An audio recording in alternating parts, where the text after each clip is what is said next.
Thundergrunt.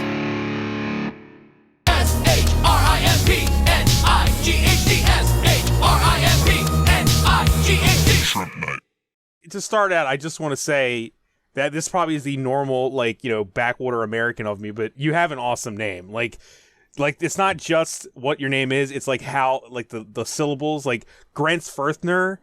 Yeah, to me, that is such a cool name. It's actually not a TH. It's not a TH because most Americans think it's a TH. Well, there you go. But it's not a TH. No, it's a Grenz. It's a T. It's a hard T. It's a Grenz. It's still cool. Grenzfurthner. Grenzfurthner. Yeah, Grenzfurthner. Yeah. That's it's still cool. I remember the first time I saw it, and I was just like, this is just like I think I asked. It's a very even for Austrians or Germans, it's something that they like to mispronounce and stuff. And I'm the only person on the planet with that name, so it's like that is kind of cool because if you Google me, you find me. But it's not your everyday German or Austrian name, so it's not your, I don't know, like Meyer or Bauer or whatever, or whatever it is. You're not John Garrison like you would be in America, no. But that's a good place to start too, because when we first met, we met through making a movie with our friends, and I learned that you made other stuff, and I put you into YouTube, your name. And I found on my own, all the other stuff that you had. You did all these TED Talks. I watched all of them. They're great. Nice. Yeah. And so I actually did, you were easy to find because your name is so unique. Exactly. Yeah. Yeah, but I really was into your TED Talks. I thought you said some really interesting things that I've never heard before. Cool. Then we have something to talk about. Yeah. You kind of cover it. I think you also cover it in. I've seen two of your movies. I've seen Tracer Route and the new one. I watched and Glossary. Yeah. Oh, and Masking Threshold. Okay. Yeah. We're gonna plug all that. I promise. Okay. Cool. But in to start off, I want to talk about something you said. I think you were dressed in like a uniform in the one talk. You had it was like a soldier's uniform or something. You're sitting on a big weird chair and you're talking to a giant crowd of people. Oh, yes. You're talking about subcultures. And at first, exactly. and I sat down to watch that, and I assumed you were going to say something, and you absolutely didn't say it. Like, you were actually talking about how you feel that subcultures that are meant to subvert society have actually gotten too comfortable in their own culture themselves to actually make a change anymore. Pretty much, yes. Right? I'm trying not to state it all, but I've never heard somebody argue this before because, you know what I mean? Like, I've never heard anyone make the argument that, hey, all of you that were meant to actually change the world, you just went off into your own rooms and created your own little worlds, and you didn't actually make the world better anymore. Pretty much, yes. It was a talk I gave in Montreal, interestingly, at the Canadian Center of Architecture, which was weird. And they invited me because they had this series about things that we would like to just like remove from culture or something like that, something that we would like to undo or so. Mm-hmm. And for example, they had one scholar there who was saying like he would like to undo the internet. He thinks that the internet did more harm than good, so he wanted to and he was arguing to remove the internet, and I was arguing to remove subculture. That was my approach. And I had the Soviet uniform sitting there in this strange chair that looked like a giant vagina. No, I was saying it was genius because your talk is on subverting subculture, and then I'm sure the people that showed up weren't expecting you to kind of lay down kind of a sort of attack on subculture a little bit, because you're all getting lazy and you're getting too comfortable. You actually you're getting lazy, and in a certain way it's also that what subculture was in the 1950s or 1960s or 1970s, and there were certain mechanisms that worked back then, mm-hmm. And people still apply them nowadays, but they don't work anymore because society has changed. And so that was, I think, my basic argument was that, for example, I like to use that as an example. Are we recording actually, by the way? Yes, we are. Oh, this is the show. Yeah. Cool, absolutely. I don't do an intro. I just like to naturally talk. Okay, it's good. It's all good. the other info will be in the description and all that stuff. No, all fine, fine. Yeah. So, like one example, because I'm from Austria, and there is one thing that kind of like the Austrian art scene is kind of proud about. It's the so-called Viennese Actionists, and the Viennese Actionists, they were some pretty interesting artists. They did work in the 1950s and, of course, in the 1960s, of course, with all the student revolution in 1968 and all that stuff. So they did stuff, for example, to occupy like one of the biggest auditoriums at the Vienna University, and they staged like some really crazy performance there. And one guy was pretty much like shitting like into the college auditorium and stuff like that. And it generated a huge outcry because Austria back then in the 1960s was a very, very, I mean, Austria is still a very conservative country and very Roman Catholic. And I like to call myself a Catholic atheist because I'm definitely an atheist, but I cannot deny that I grew up as a Catholic, you know. I want to say we have this in common. I grew up heavily Italian Catholic and Roman Catholic, and I am no longer a that's even Catholic. Worse than Austrian Catholics. Yeah, right. So we have that in common okay. at least to some degree. Yeah. So Austria was a very, very even more than today Catholic and conservative society, and it was just like 15, 20 years after the war. So like the whole denazification thing wasn't really going super well. And if you compare Austria to Germany, the Germans were pretty straightforward in like trying to get rid of all the Nazis in bureaucracies and all that stuff. They also failed in doing that. But compared to Austria always had this like very bizarre kind of like general way to deal with the Third Reich and with the Nazis. Just like there was no Austria between 1938 and 1945. So like we don't have to deal with that. So Austrians like don't like to talk about that. So like since they didn't exist, they act like it wasn't our thing. Exactly. So it wasn't our problem.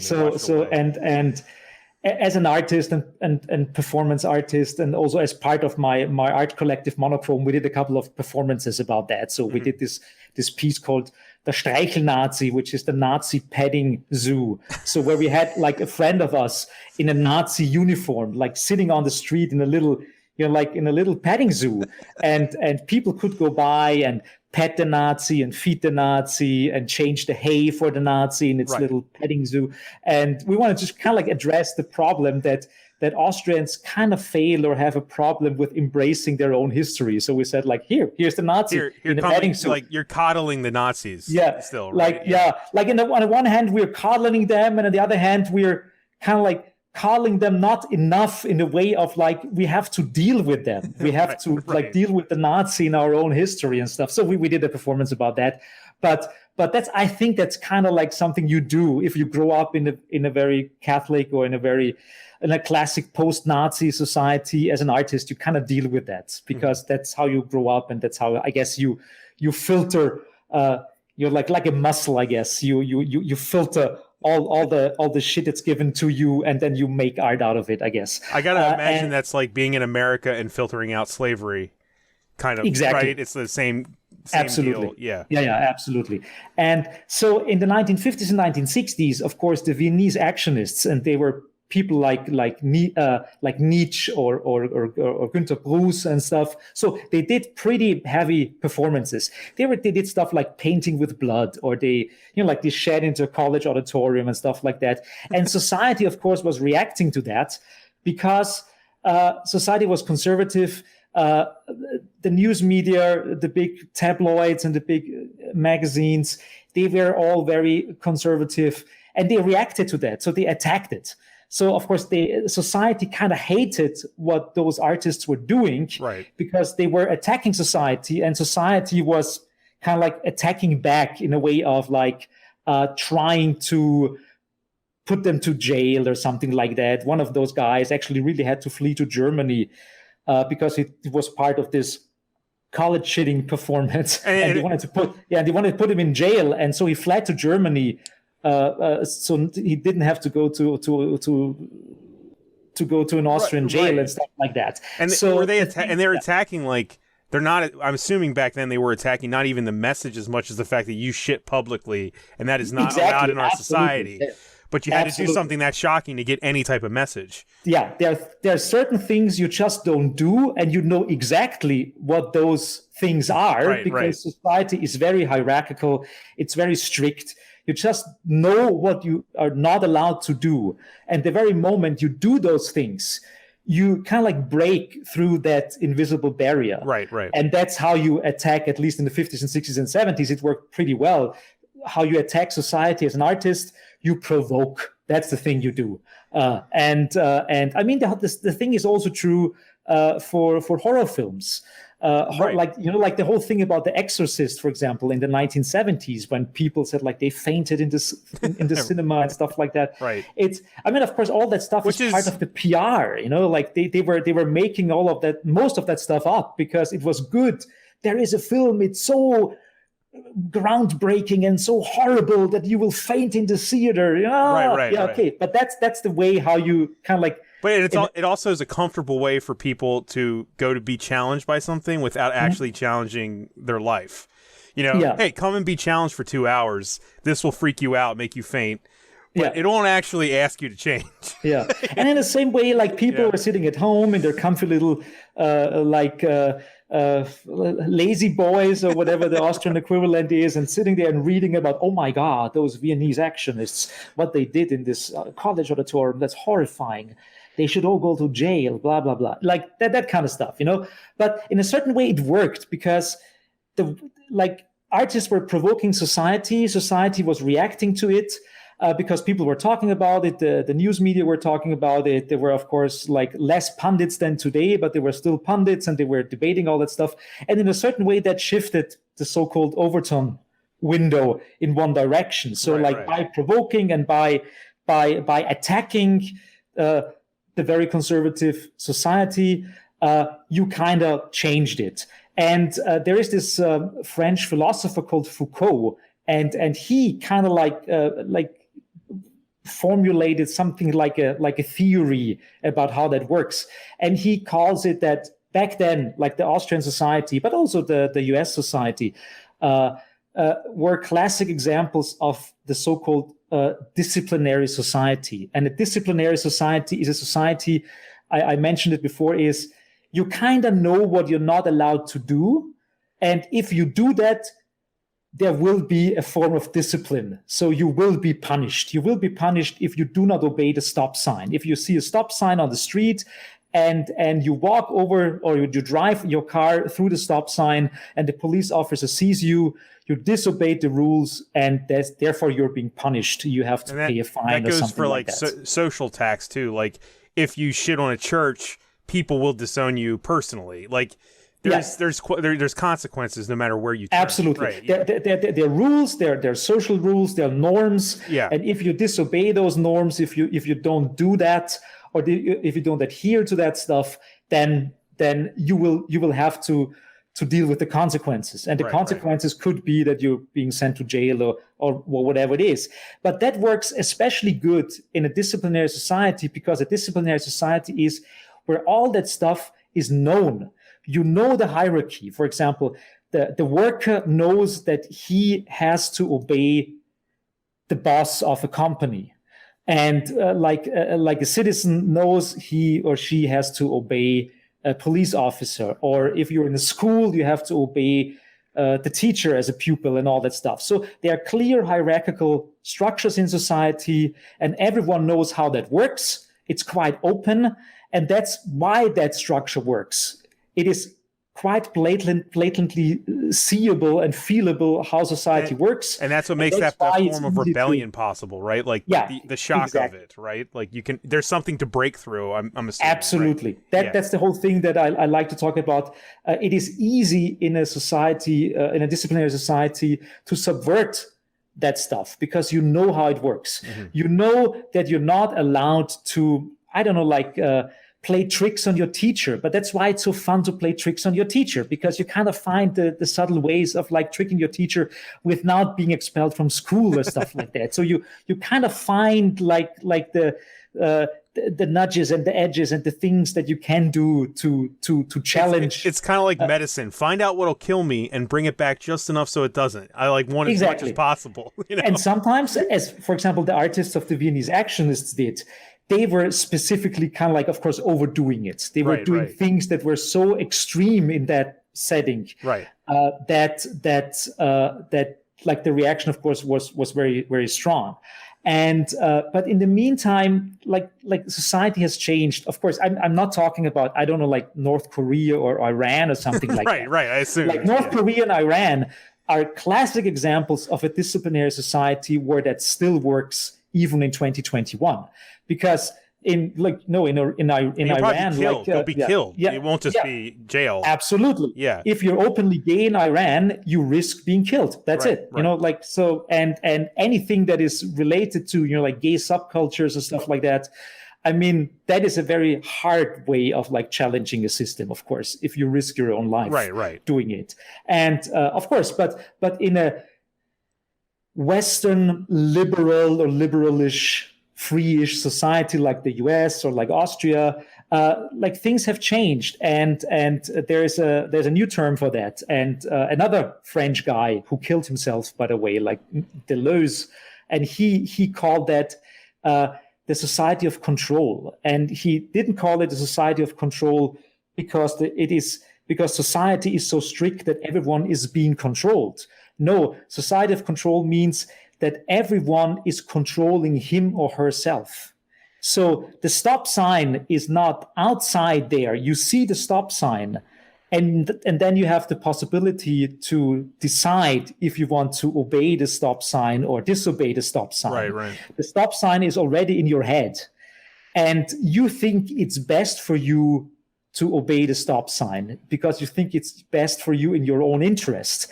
Like a classic example for that kind of stuff would be that nowadays it's quite common that the person that you work for, like I talked about the workers and the bosses workers. The workers in a disciplinary society had at least the possibility to form a union to fight against the boss. You know, like we can work together and have a form of solidarity, and together we are stronger against the bosses. That's all they have, almost, right? Yeah, exactly. That's the only form they have. And that's why in a disciplinary society we ended up like fighting for like 8 hours of sleep, 8 hours of work, and 8 hours of play and porn, of play or fun, something like that. Whatever. The bosses wouldn't have given us that stuff just because they are nice. No, we like you have to fight for that. Else, You have to fight for that. Yeah. But because it was possible to fight for that, because it was clear how you can break that system. You can have a strike or something like that, whatever it is. Yeah. Mm-hmm. But the problem is, for example, if you think your boss is your friend and you're working for your friend and you do your friend a favor, like if your boss comes to you and says like, it would be so great, you know, like I have this really great date with this really great chick on the weekend, so I can't do like the paperwork. Could you do the paperwork on the weekend for me? It would be so great, and you would do a real big favor. And you say like, of course I'll do that for you because you're my friend, and you know, and like and great chick, and you know, and that's how the society of control works, because suddenly you feel it's in your best interest of being exploited, or you don't feel you don't feel exploited anymore. You feel you're part of this big family of the computer game company that you're working for, or you're in this big, and you have. I mean, there are all this like. So crazy, it's like of the fault in we're all in this together feeling. Yeah, like it actually has faults to it, even though it sounds better and more free. Yeah. Okay. But there are other examples for that. For example, that I see it quite frequently because I'm in Florida now, like for the last week, because you're in America's America. Florida is the America of America, as America is the America of the world. I was very astounded that really a bunch of people are wearing masks here. I was not expecting that. It's good. Like I went to the Walmart and at least a third of the people had masks. on their faces, which is what? Okay, Florida, so you that is not disappoint. the picture that is painted for us. If you didn't know, I'm in Baltimore, Maryland. Yeah, so I'm up I know. the coast. That is not the picture that we all have in our heads up here of what is happening in Florida. We imagine everyone is in the streets fucking and spitting on each other right now, and DeSantis is cheering. But yeah. No, I've not witnessed any of that before. Okay. But I went to the Walmart. I got my Arnold Palmer diet half and half, and I'm jugging it right out of the bottle. This is so off topic, but the other day somebody actually messaged me and says, "Have you ever seen a regular flavor Arnold Palmer can? If there's only diet and there's light." And I have seen. I was going to say regular flavor does exist, right? It does exist. It is not a myth. It is not a out myth. there. It is there. Right. It is out there. And like capitalism is good at doing stuff like that. Like you have to have like 8 different varieties of Arnold Palmer, and we have so much variety here. You can't complain about that. But there's other downsides to it. So I'm completely detoured. I'm sorry. Yes, exactly. Yeah. I saw it at the Walmart, and I saw it at a couple of other locations here in Florida. Those signs, smile, you're on camera. You know that stuff? Yeah. And smile, you're on camera is a classic form of the society of control. Usually in a disciplinary society, you would only show like this property is monitored by video surveillance or something like that. That would be the statement in a society, like a robot is speaking to you. Yeah, it's very informal. It's saying like there is a camera. Don't do bad things. You are being taped. Don't. But in a society of control, it does it with a smile. It says like, hey. Smile, you're on camera. Isn't that great? And it's for your own safety because, it's fun being filmed and it's fun being safe, You're a movie star too now. Yeah, exactly. Yeah. Right. So they take this, like, it's a weird, nasty way of like getting in your head and telling you that all of that stuff that's happening is pretty much the same. So you still have a boss. You're still being surveilled. You still have a shitty job, but all feels better because suddenly your boss is your friend. Although your boss will kick you out any old day if he needs to kick you out. There is no difference.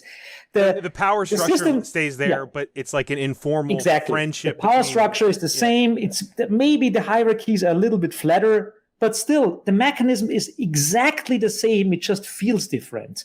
And there are so many like weird ass examples for that. For example, like there's a lot of tools like that we could call like gamification and stuff like that, that is playing right into that. There's a good example in I'm not sure if something like that exists in the US, but in Austria there is one of the big supermarket chains. It's called Billa. Billa is like Billa, Billa, Billa. Okay, Billa. It's part of a big conglomerate from Germany, and the BI is cheap and LA is the Laden shop. So it's pretty much like the abbreviation of cheap shop, Billa. Anyhow, okay. So it's admitting that it's it's exactly. We have the Dollar Tree. The Dollar Tree. So I know the Dollar Tree. I have been to the Dollar Tree yesterday. You can grocery shop at the Dollar Tree now, and I got this at the Dollar Tree yesterday. That's a wonderful. I got it. I'm pretty sure like 12 people somewhere in Eastern Asia had to die for that. For that to be made. It's like $1 for me now. So it's, oh my God. I almost thought it was like a hemorrhoid seat. Well, no. I didn't know what it was before. It would be an the size hemorrhoid seat or something. I don't know. Until you picked it up, I didn't notice the size. It looked smaller. No. And there's like all the good things about like cheap shit, you can buy. Anyhow. So where was I? I forgot what I was talking about the Dollar Tree and Billa and how the fact that they the Billa, yes, cheap and they're cheap products. So there's this gamification aspect, yeah. And the Billa has this like thing where if you find a product in the supermarket that is overdue date, for example, milk or something like that, or like some cereal or something like that, and it's overdue date. And if you find that and you bring it to the cashier, you get like a fresh milk for free, and additionally another pack of milk. So you go home with 2 packs of milk, or 2 packs of whatever you found that was overdue date. And of course, many people like that, especially retired people. They walk around. It's almost like a game for them. It's a game of finding, is there something here that is overdue date so I can get 2 packs? And, and because Billa started doing that, they were able to eradicate at least 1 or 2 people working in each shop, because they save on logistics. They don't need to pay someone to look what milk packages are overdue date. They have the customers doing that for them. That's incredible.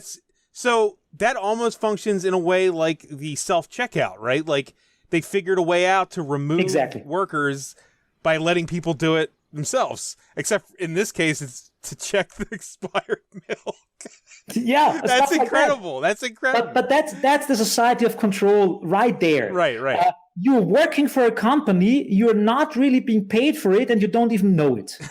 The same thing is like with Facebook. I mean, I'm a non-paid employee of Facebook. Same. Because I generate value for them. They're not paying me for it. Sometimes I pay them because I want to promote something. But the same, it's pretty much like all the stuff, all the so-called gig economy with Uber and all that stuff is very much tuned into this like new form of power structure that we could call the society of control, or that Deleuze calls the society of control. If I'm stepping ahead, tell me. But are you starting to get at where like in a society of control, the consumer starts to become the actual product type of thing? Oh yeah, absolutely. Is that what absolutely. you're okay? Yeah, absolutely. And most of people don't. Another example, because I'm pretty sure you have a couple of nerds and geeks in your, like myself. I mean, I've got your bubble. I've got action figures in RoboCop. Now, and, I got the T-1000 right here. I mean, yeah, we'll talk about that anyways. I mean, I did a whole documentary about nerd culture. Oh, I loved it. I loved it. Yeah. And so, for example, there is you probably know. It's one of these like immersive, like massive multiplayer games. Not immersive, like not the classic shoot 'em games, but it's like Warcraft. It's called Ingress. Oh yeah, I'm familiar with it. I haven't played it. But I'm familiar. Yeah. And Ingress, I mean, I think I think the time of Ingress is kind of like slowly going down, but I mean, it had its days with millions and millions of people playing it, and that's the same thing. I mean, Ingress is a game that was published by Google, and Google published Ingress because just a little bit about the game mechanics, so people know who have not heard about it. The game mechanics is it's a few years past its prime, so yeah, pretty much. So you have it on your smartphone, and you can. I'm not even sure if you can choose if you join the blue or the green side, but I think you can choose if you want to be blue or green. So you're either part of the blues or you're part of the greens, and you walk around in the city and you see things like the library or the statue of whatever, or the Dairy Queen around the corner, or the Olive Garden, or whatever it is, and you can actually tag the Olive Garden or the Dairy Queen or the Statue of Liberty or whatever it is, and you can claim it for the green or for the blue side. And if the Statue of Liberty, for example, is already blue and you're playing for the green side, you can assemble a couple of green people and attack the blue Statue of Liberty and turn it green. So it's about claiming space or land or property for the green or the blue side. And why did Google do that? Not as a free gimmick. As you lay it out on paper, it sounds like such a bad idea as far as like, let's make people tribal and choose sides and claim things, like claim areas. Exactly. And why terrible. did Google do that? Yeah. They needed millions of free laborers to enter geodata for them. Right. They want to know every single fucking fire hydrant in a town. And how do they get that? By eager players, gamers who run around and tag every little shit thing for ingress. And then Google has all the data, and of course they will use it for all the other services. So we're all acting like little cells, cheating all the, like, you know, figuring out information and bringing it back to the host. You know, it's like the players of Ingress are working for Google as data miners, as geodata acquirers. And they don't even know that. They just think, it's a fun game. I like to play it. Is the enjoyment. That's the only payment is the enjoyment. Yeah, exactly. Right. You feel good playing the game, and you don't even consider that you might be exploited. That's it in a nutshell. Yeah, right. Yeah. And I, for example, that's one of the examples that because. My previous two films, like the one I mentioned before, like Trace Route is kind of like a road trip movie into nerd culture, or let's call it the positive or interesting, positively subversive elements of nerd culture. Right. And that's from 2016, and from 2018, I did this film that is more like a kind of like it's also a kind of not road trip, but it's like it's a journey into different concepts or different terms from politics. For example, subversion, or what does capitalism actually really mean? What is resistance? Right. What and all that stuff. So I'm trying to explain in little like 10-minute segments in different styles. You're one of the things that I love about your work is like your take on subversion and how you approach it, because like I feel like that's something that I try to do. I don't know if I'm ever successful at it, but that interests me the most. It's like, because you're almost like subverting subversion half the time. Like, yeah, in the work that I've seen, in Monochrome's work, it seems like you're not just taking a left turn, but you're taking another one. Sometimes I fail, yes, but it's. I mean, I think the very moment and I think so many people are very, especially like in the activist field. And of course, the field of activism and wokeness and all that stuff, that's also changing to a degree. And I'm not 100% happy with some of that stuff, because I think most of politics nowadays in the leftist sphere is kind of like fragmented. It's almost like they're this like there's not a unified voice, a push or anything. Yeah, because most that's. I mean, I'm not like I don't dislike identity politics, but I try to remind people that if you base your whole entire political outview on very subjective forms of identity, then you kind of forget that you come into fistfights. Then suddenly you have that fraction of the LGBTQIA plus spectrum fighting against that fraction. And suddenly there's stuff happening like the turf wars and all that stuff of people who, to a certain degree, are on the same side, but because they are in their bubbles, and social media, of course, helps with that, suddenly they are the biggest enemies. There are people who hate, there are people who hate one specific aspect of leftist culture so much, even more than they hate the Nazis. It's just like it doesn't make it. It's something that I think is brought up a lot, like how I trying not to speak just specifically about American politics, but it's hard. The right is always unified, even when they don't seem to agree. Like you'll have at one rally, you'll have QAnon believers, you'll have the regular MAGAs, and you'll have normal Republicans, but they're all standing there cheering. Yeah, and they're because okay they have like they have like a common they have like a common goal. Like they have one common little like how do you call it, denominator or something, like there's one little thing, one little crystal they can agree on. And that's enough for them to stay coherent. They'll do they're all of the mind that they'll literally do anything and burn anything down to get back to like the 1950s. Like or something like that. You know what I mean? The world should be this way, and until it's this way again, we'll take anyone that'll fight with us. Whereas the left will not do that. I should be able to blow other countries up with nuclear weapons, and I want to slap my wife in the face without consequences. Let's go back there. It's great. Yeah. We'll take it. And I don't care if you believe in Pizzagate or something. Let's go. I need my soldiers. Whereas on this side, I think it's the perfect time for my co-host. Yeah. Guy. Is that a seal? Is that the seal? Yes, it's the seal. There it is. And he looks grumpy all the time. And I think he's not saying anything, but he's looking grumpy all the time. So that's his thing. That's actually me usually at home. That's what I look like. That's just a plush of me. But does he have a name?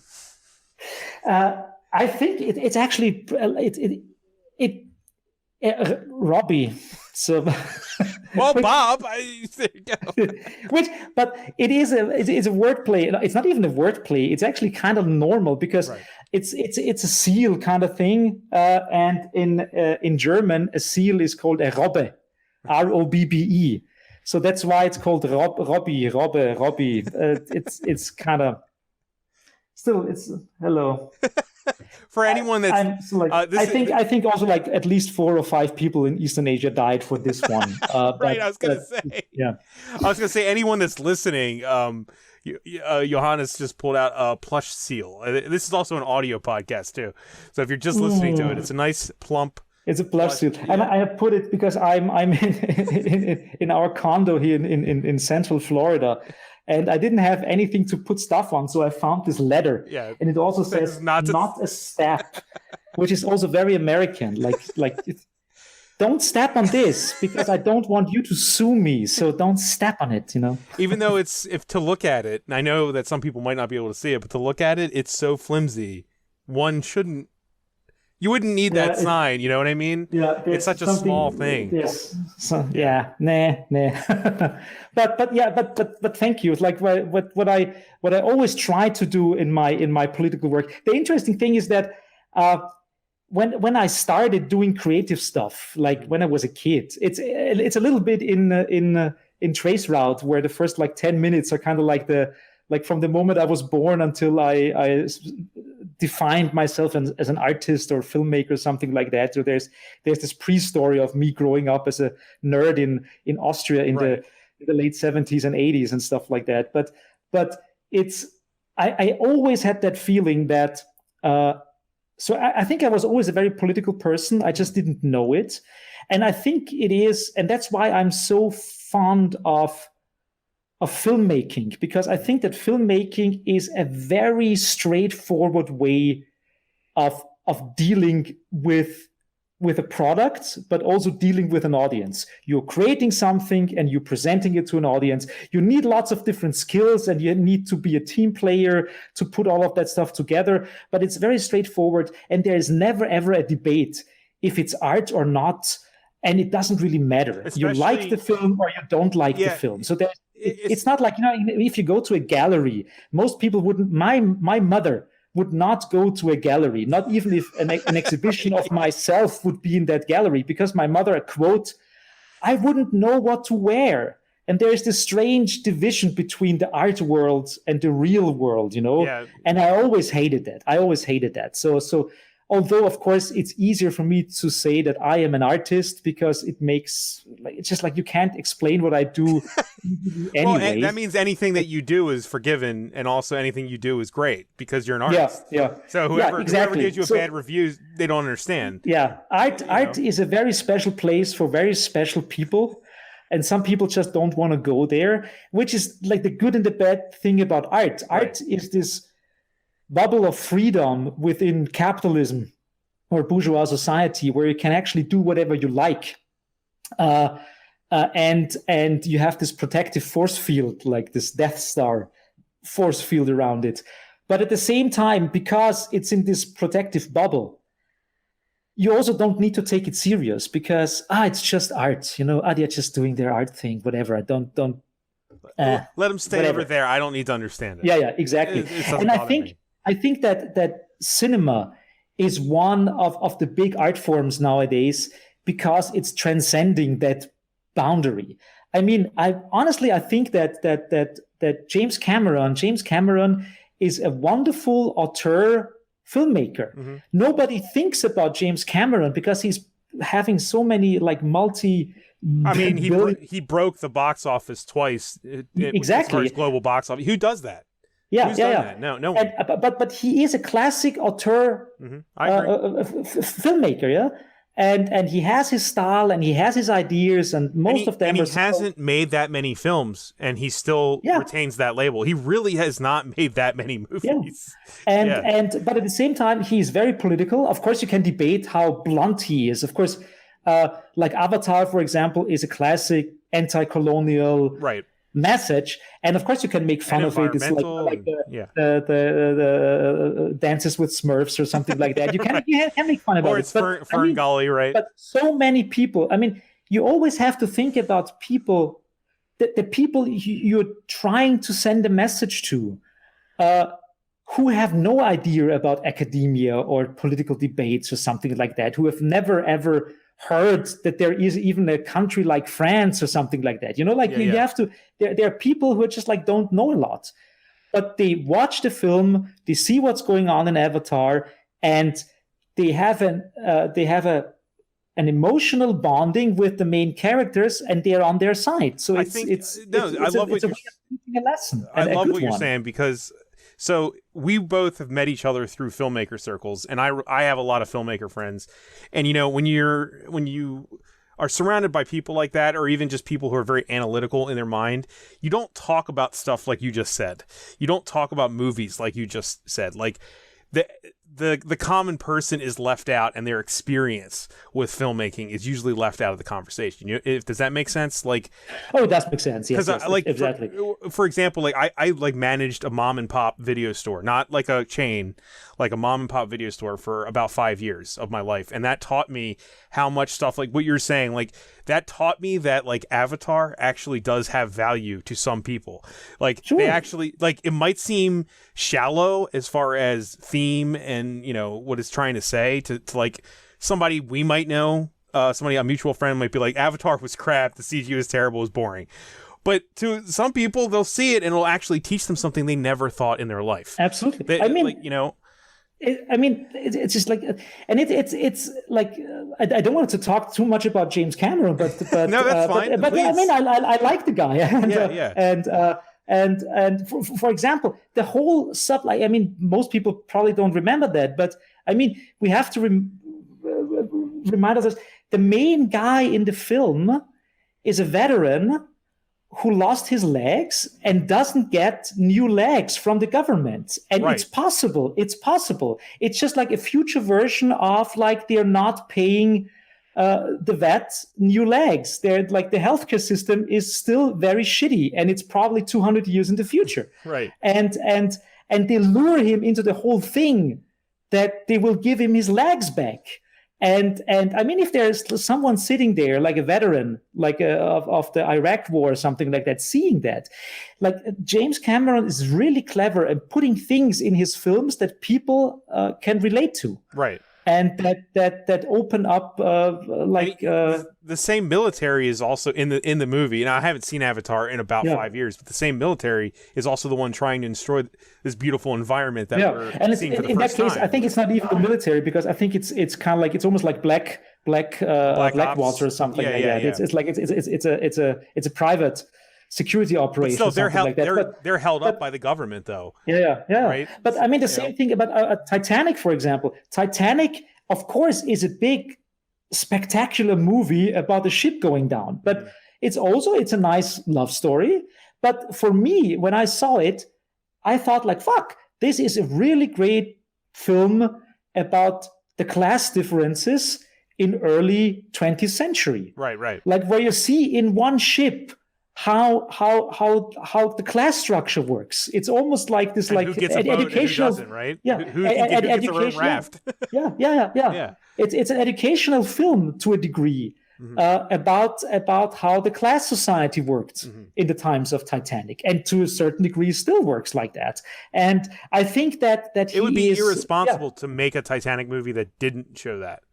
Yeah, you know what I mean. But you could kind of play that down, or you couldn't make it part of the the love story, because it's kind of like embedded, because she is going to be married to this upper class guy and all that stuff. So I mean, it's clever, and the same like Abyss, the Abyss, for example, is just like one of the best films I've ever seen about divorce. I mean, the basic all that stuff storyline is about two people who hate each other, who got into a divorce, and find back to each other. Mm-hmm. And there's a lot of alien stuff around it, but it's a great film about like reconciliation and finding back to each other after a breakup.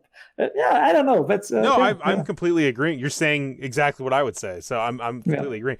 And I don't know if this is kind of a side note, but have you ever heard about the making of The Abyss? Have you ever read about that or anything close to it? Because I'm such a nerd that I would be ashamed of myself if I haven't seen kind of like a making of or something like that. Is there like a specific story in there that's interesting? Well, the only thing I can tell you that like the famous story is that making that movie was a living hell for everyone. It was absolutely I can you can almost see it. You can see it on screen. But the famous story is that Ed Harris got so angry with James Cameron that he punched him in the face. Oh, yeah, I like that. And the two of them will never work together or talk to each other again because of the Abyss.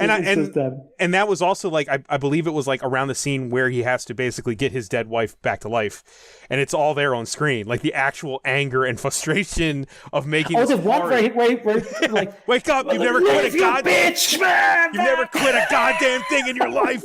Like when he's screaming at James Cameron for this hell on earth, like this asshole that made him shoot a movie underwater. Like it is completely insane, Like it didn't have to be this bad, but the movie's great. So yeah. But I have to say, there is still this notion that as an artist you have to suffer a little bit. It is very like 19th century kind of way of like you only generate good work if you suffer. And of course Kubrick and all that stuff, like having I don't know, like 137 times. with the baseball bat and Shelley Duvall and Nicholson and stuff, like, and 180 times. I mean, I can see that at some point, like if you're obsessed in that way, you get out like an excellent someone. This is something I'd love to ask you, because I've seen the stuff you've made, and some of it, I mean, especially Masking Threshold. Yeah. I mean, some of it is like, I know that you spent a lot of time and intricate like detail on a lot of this stuff. You threw your whole self into this, I'm guessing. Like, for me, when I make stuff, I put all the pain and suffering on myself, and I try to keep everyone else happy. That's why I don't make a ton of stuff, because it actually I get like PTSD from it. I like have to finish something.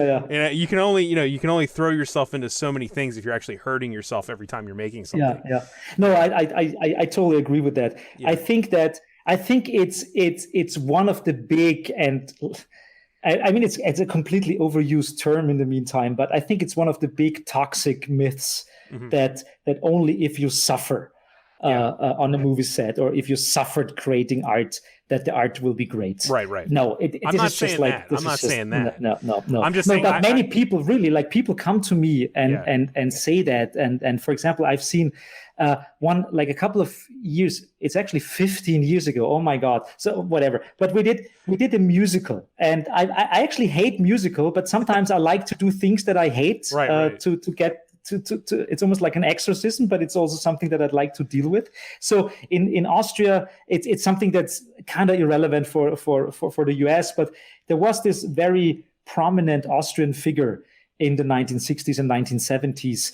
He was, on the one hand, he was a crazy artist, but he was also like a gun lover, and he was kind of right-wing, but also not. And he knew everyone in the Austrian government, and he kind of like blackmailed them. And then he blew up a ship in the Indian Ocean to get the insurance money for like a uranium mill on that ship. And then they found out about it. And then half of the government had to retire because they were all covering up for him. And then it came out that it was really true. Like, long story anyhow. So we made a musical about that guy. And Monochrome is the one. Yeah, Monochrome did. Yes, Yeah. I wrote it with one of our other Monochrome members, and did the whole Inszenierung, as we say in German, like the kind of like the staging of the whole thing and stuff. So was this a stage musical or a movie? It was a stage musical. Okay, yes, it was not. I think there's a video of it, but of course it kind of the big difference between theater or stage and like all that stuff. Yeah. And so what happened is it was also the first big production of this new theater. It was not a new theater, but the theater in Vienna, they got a new director there, like a new head of the theater and all that stuff. And they were all a little bit chicken shit about, so when they saw what they hired us for, they kind of like, oh my God, what are they doing? Jesus Christ, we need a hit. And what are they doing? And this, and suddenly it's like the whole musical is inside a computer. It's almost like Tron. It's like it starts with two employees in a bank. One of the employees teaches the other employee the credit rating software, and they drag random data sets into the machine. For example, like Kurt Cobain and stuff like that. So he explains, would Kurt Cobain get a credit in our bank or not, or something like that. So, and then they drag in the data set of that guy, Udo Proksch, this criminal I was talking about. Yeah. And the whole film is like this, like 1 second of a couple of subroutines in that computer system, like talking about the lives and times of that person and if he should get a credit or not. And it's kind of it was, but the people in that theater, they were like, oh my God, what is this? What All right, when you say the people in the theater, the people who hired you to do this or let you do this with money? Pretty much, yeah. Like they saw like another production of us, and they said like, oh, those guys are great. They are creative. Let's hire them for our one of the big opening shows that we're doing at our theater. And then they hired us, and then of course we did our thing, and then they were like, oh my God, what are they doing? And so what happened in the process? That's why I'm telling the whole story. What happened in the process was that it was almost unbearable to watch how those guys were, for example, treating the actors and actresses there. And there was like a way of, in that theater, there was this like very aggressive, just like way of, maybe like I didn't know that back then, but it seems that at many theater companies or theater houses, at least in Austria or so, there is a kind of like harsh tone, and there is still this like strange idea of like, you have to be kind of harsh to the actors and you have to do this, and if they start crying on stage, it's no problem, because like it just like makes them feel the role and the character and stuff like that. I have a pretty thriving Baltimore theater community here, and I've seen some of that firsthand. So it does. It does happen other places. It's still like I think it's a little bit different in the film community than in the theater community. I think in the theater community it's worse than in the film community. There's more. I think there's more importance and pretension that comes with theater than with filmmakers. That could be. Yeah. And so when I saw that, I thought like, Jesus Christ, I never ever want to work like this anymore, because it's also not the only thing that we probably could have done is just like walk out of the building and say like, we're stopping this production. Huh? Yeah. But I mean, I tried, and I went to those guys and said like, you just like, let me do the thing. I'm directing the play. Don't sit in the back and scream at my actors or that. What they did is like, they were kind of like playing out the actors against each other. They were telling lies to the one actor about the other actor and stuff like that. So they would get into a tension and stuff, like horrible shit. And I learned most of that stuff only afterwards. And I thought like, no, that's not how you get good performances out of people. Also, that seems like you're doing the opposite thing of what you're trying to do, especially like you're making this stuff so you can say something, so hopefully put something good out there. You're not trying to ruin people. No, absolutely. You're totally right. Now you cannot change the world by just like hurting people and recreating the same power structures and the same bullshit again. Yeah. Right. And of course I lost my collection. Are you still there? Oh, can you hear me? I can hear you, but I I don't see you. Oh, did it turn off? I can see you. Oh, that okay? Then I'm not because it's just saying trying to read. There you are. There you're back. Okay, I'm back. Yeah. I was lost in space. Yeah, I was lost in space. It buffers sometimes. The internet, you know what I mean? What can you do? The internet. The internet. Down with it. It should be abolished. The internet giveth, the internet taketh away. Right. I no amount of abusing someone is worth anything I have to say. Yeah. I'm not going to do, I would never do that. And you know what I mean? I'm not drawn to people that would do that. Sometimes, I have to say, sometimes it happens because you just like, but it's mostly a problem of communication. People don't understand your intention or something like that. Or like, of course, I mean, creative processes are very, very, very, sometimes you're just like tired or annoyed or something like that, or you have like a 12-hour shooting day or something like that, and at the very end your brain is half asleep already, and then you might kind of like have a little like a harsher tone, or you say like, what the fuck, leave me alone or something. But I think that is part of the sometimes really extreme working conditions you have, especially in indie production, stuff like that. Of course, I would never tolerate something like that if it would be intentional. If people like get angry or something, or they're overworked or something, I mean, you can, at least as best as you can, try to make a better working environment so where stuff like that doesn't happen. Right. But sometimes, I mean, I don't have to tell you anything about indie film production, but sometimes it's hard to avoid that tensions arise. Sure, you argue with people no matter what. Yeah. Like I'm a pretty small time guy, Johannes. Like I'm not gonna lie to you. I'm pretty, I consider myself just like a very, very indie guy. So I make stuff with my friends. I try to make sure that my one goal is that they're friends when we're done. Like, you know what I mean? Like maybe, and that's my downfall, I think, because I'm not willing to use people. I'm not willing to get mad. I'll find a way around it if I have to. I'll make that compromise so that we're not yelling at each other. Yeah. So far, I have, like, after 30 years of doing crazy ass projects and working with many, many people all around the planet, I think I have 3 or 4 people who do not want to talk to me anymore. That's not bad. That's not bad. I think I'm really working with a lot of people. So and at least 1 or 2 of those people are just like, I don't know. I think I'm not the problem they're dealing with, but yeah. Yeah. Well, but of course, I mean, they might have a thing where like they have other filmmakers or other artists that don't want to talk to them either, and then they find out they're the common denominator.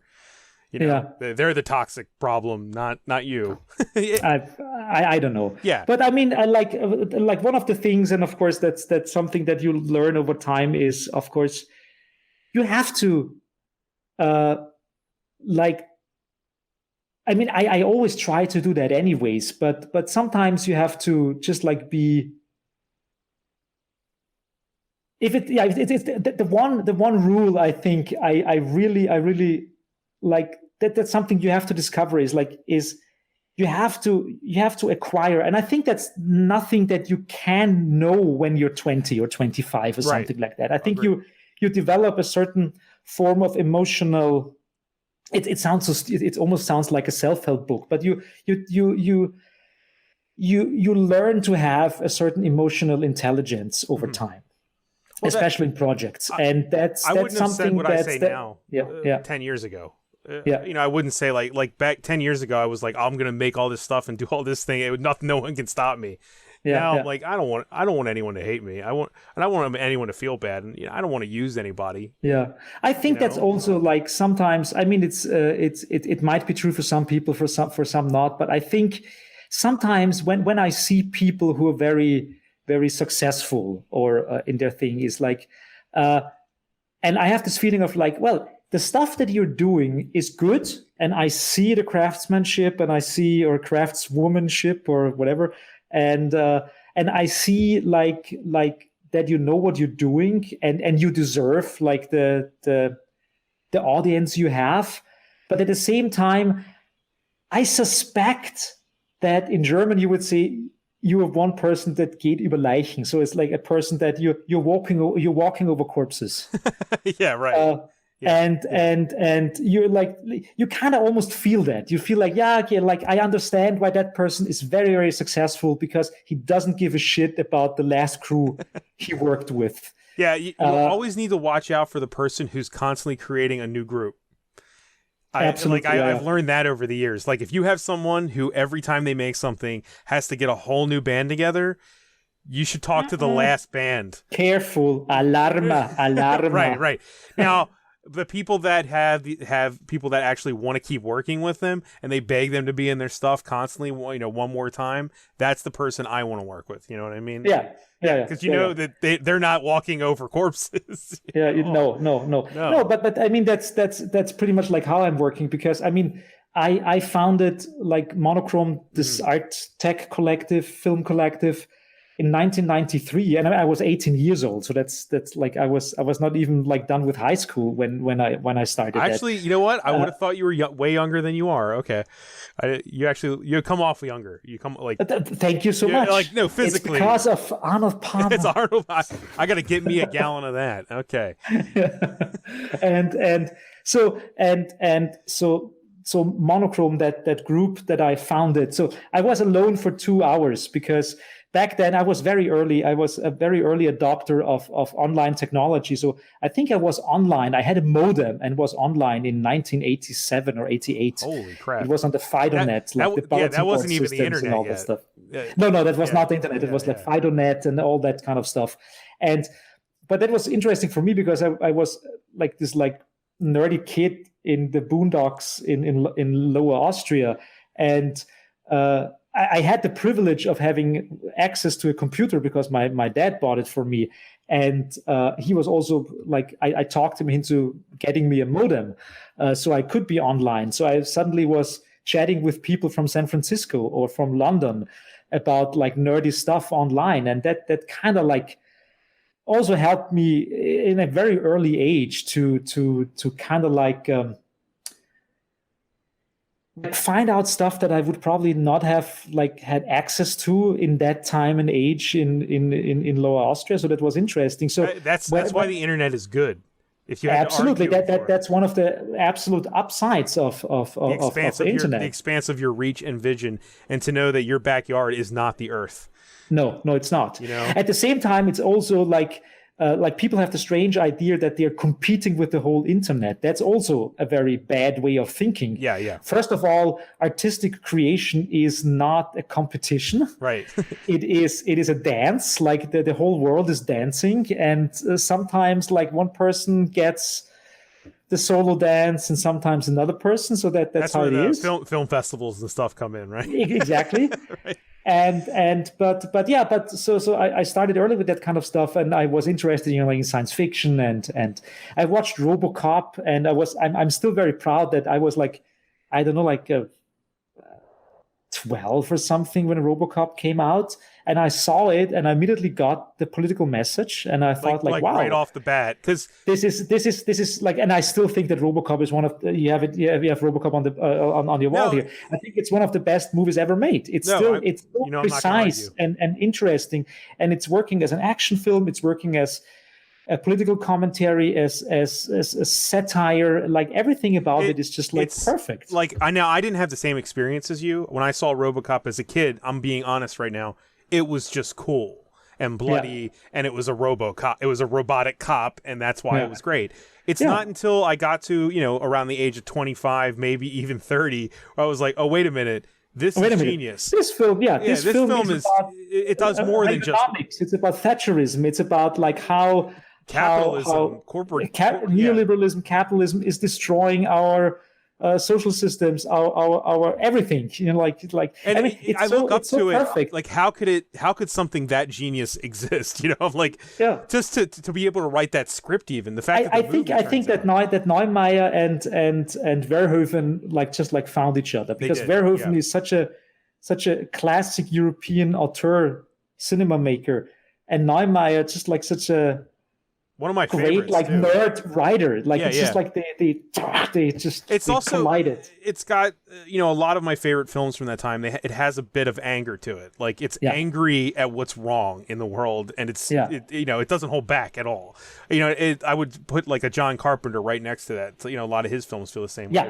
There's an anger to them. It's like a fuck you almost. Yeah, and also like talking about James Cameron. I mean, just right. like Aliens is just like yeah. I mean, this is just there's so much commentary in that film. If you watch Aliens and you don't walk out of that being suspicious of corporations, and corporate greed and corporate, them being a person and stuff, you should worry, like, because you're not understanding what you're watching. Worry, absolutely. Yeah, right. No, and so I mean, I absorbed all of that. And I think it's really evident in Trace Route too, by the way. Like, yes. Like, I mean, I'm very outspoken about that stuff. But Trace Route. It's not just how outspoken you are about it. Like, Trace Route's available to watch, right? Tubi. It is. Yeah. It's on Vimeo. It's on Vimeo. Okay. Yeah. For anyone, it's on Pirate Bay as well. I cannot stop people going to Pirate Bay, like whatever. Yeah, but I have this like fake FBI warning in it. So if you want to donate me a couple of bucks via PayPal or something like that, it's in the film, so you can also download it on Pirate Bay. But if you want to go the official way, you go to Vimeo on demand and you buy it there. I'm recommending they do. But like, it's not just because you're admitting it. You do admit it at like the beginning of Trace Route. You tell your history and stuff. What I really like though was like, you didn't need to admit it because the rest of the film, all of your genius like asides are so pop culture knowledgeable. Like you know what you're talking about completely. Like I know you're also questioning pop culture and what it's done to us and what it means to us. But like, I remember watching it, and I watched it months ago, so excuse me if I'm getting anything wrong here. But I remember just every time you have one of your audible asides in it, I'm like, oh my God, like this guy knows his movies. It's not just I'm a geek. You're like, no, you're proving it in that movie. Oh, thank you. Yeah, like I can tell. It was definitely a film I wanted to make.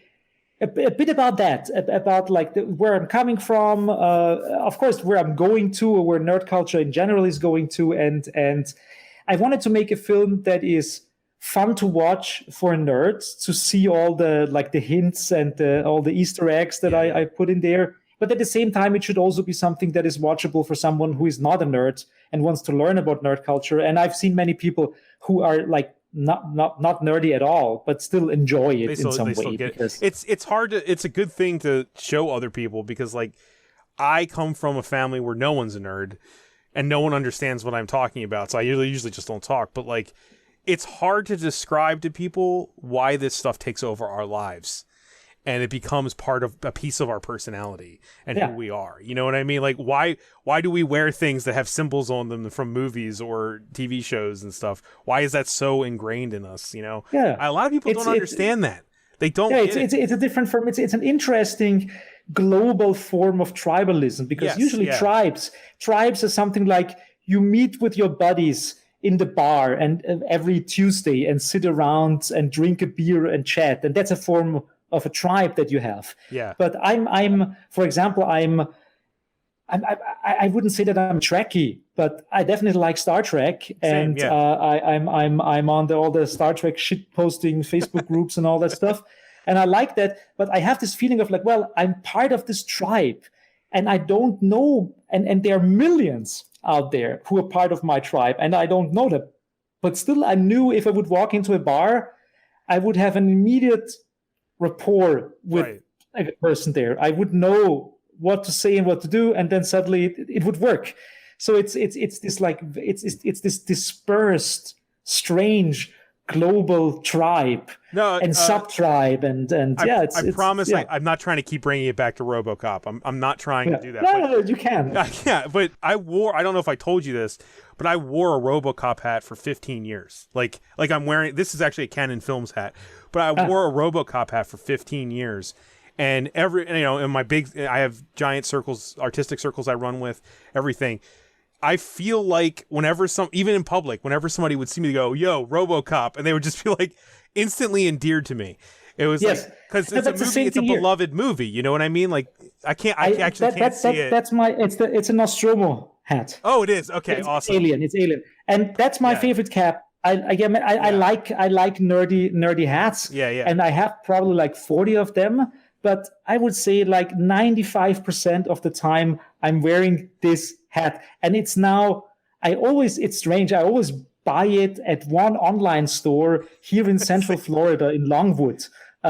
They just like have the perfect. I think they put it together. I think it's just like some random cap. Yeah. And they glued a patch on it. No. Doesn't the matter. quality of the cap matters. But, it does. Yeah, it does. But I think it's now iteration number 6 or 7. Like I wear them until they fall apart, and then I get a new one. Yeah. But it's the thing. It's like I'm technically speaking. Yes, absolutely, can nice. Which is very reminiscent of Robocop's the OCP symbol too. Right? Yes. And so I'm technically speaking, I'm way more a fan of Aliens than of Alien. But I really like the design very much. And when I walk on the street, people look at me and ask me, "Are you like some kind of veteran? What's that?" And every now and then someone says like, and you see kind of like the knowing smile, and that's it. It has the same effect of like if you make somebody laugh, they love you forever. Yeah. You're not doing that exactly, but what you are saying is, hey, if you like this, we're down. Yeah. And it sounds so simple. At least I know what the first 5 minutes of our conversation would be. Yes, right. Right. That's it. And then I might find out that person is Republican, and I might start to disagree on politics or something like that. But still, the interesting thing is, like, if you talk about Alien or Aliens to a Republican, there are some interesting talking points that you could make, talking about like the subversive way of like how movies can also politicize you. Right. I could have like a meaningful conversation about Aliens with a Republican, and I think we would not hate each other afterwards. Right. Yeah. And we would still have seen the same movie and like the same things about it, but I would probably have showed him a different way or different perspective on that specific film. I've had conversations I'm using Robocop as the example, but I've had conversations with people like that where you start talking about it, and then you kind of learn that they don't understand what Robocop's about. They think it's about a robotic cop. Yeah. It's just the surface movie, and then you're like, oh, you don't get it, and then you find out they are Republican. So it always astounds me how people do not, because it's so blunt anyways, but it astounds me how people do not get the message of Starship Troopers, that there are still people out there who think, oh wow, the guy like who looks like a Gestapo officer, who punches like who sticks a giant needle into the face of the alien, like is the good guy, Or it's Doogie Howser, I don't know. I mean, Starship Troopers is a hard sell for some people. I love it. I'm not. I like it. I like it a lot. But I think Starship Troopers is presented in a way where you can watch it and say the heroes did the right thing and they're fighting for the right cause. Yeah, and it works. It's a fascist romp, right? But you can see. But I'm saying when you or me watch Starship Troopers, we're seeing something that's terrible happening also, right? Yeah. Like people, exactly. Some people see like cheer the fascism in it, so to speak. Right. They don't see. They just see it as it's sci-fi. It's the future. This is how the future is. It's like. But I think we're tackling a really important thing here, because of course all the stuff, all the subtle nuances, all the things that you can put into a film, of course, can be misunderstood. There is no way that you create a product that you want to have a certain message, that message always will be delivered. It just doesn't work. I mean, you can try to maximize that, but there's a good example. I'm not sure, you're probably familiar with the Yes Men. The movie? The movie, or like the art group, the guys who it's called the Yes Men. Yeah.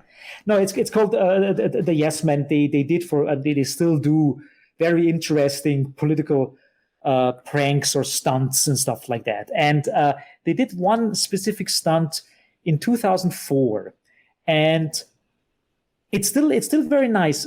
So what happened was that in 1984, so 20 years before that, if you go back to 2004, 20 years before 2004, there was a big chemical accident in India, the Bhopal accident, and that was caused by Union Carbide.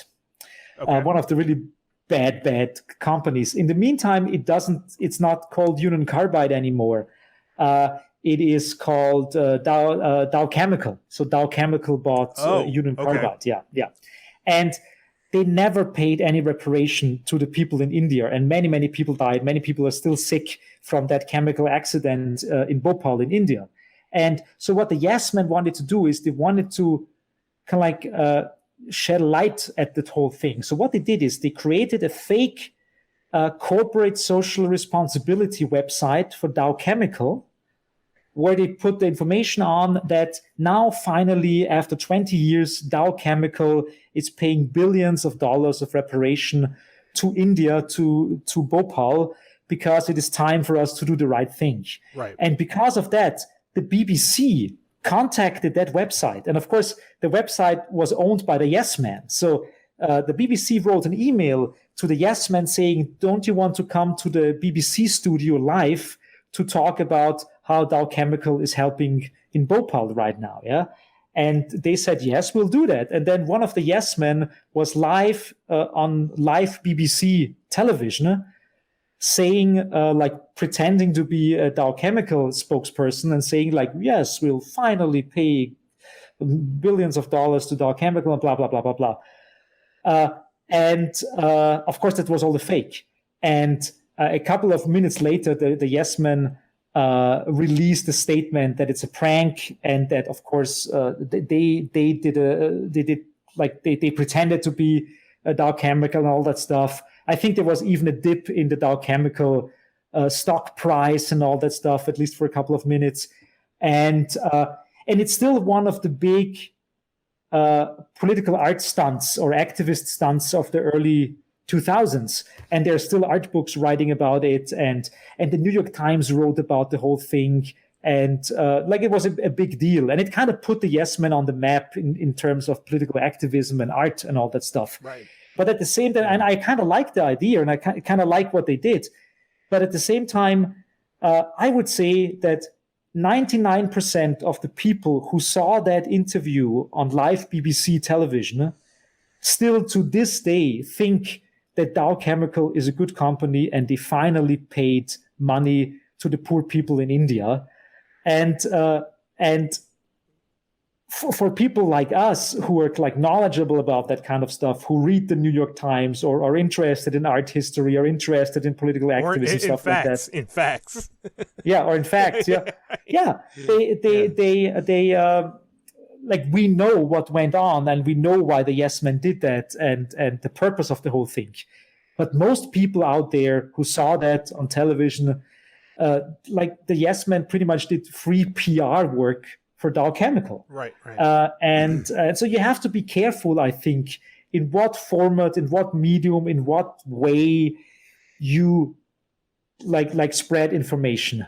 Or also disinformation. I think that disinformation can be a valuable tool, but you have to be super careful about it. And you have to know what you want to do, and you have to know in what context you're putting the whole thing, because otherwise you could just do the exact opposite of what you want to do. You could end up creating a whole stuff. Exactly. So you could be I'm not sure how many people who saw Starship Troopers still think it is an advertisement campaign for fascism, or who not. But so with Starship Troopers, I think it's come full circle, and I think that the knowledgeable cinephile now knows that, and I think it's kind of. I don't think Starship Troopers has added to a level of fascism in any way. No. But I would say I was going to say how blunt do you have to be, or straightforward? Right. Because I was thinking I remember back then in 1997 or something, or 8 when that came out. Yeah. I remember seeing it, and I was how old was I? Probably just in my early 20s or something. And I remember, and I was an Antifa, and I was classic Antifa, was part of was a punk and all that stuff. So I saw the film and I thought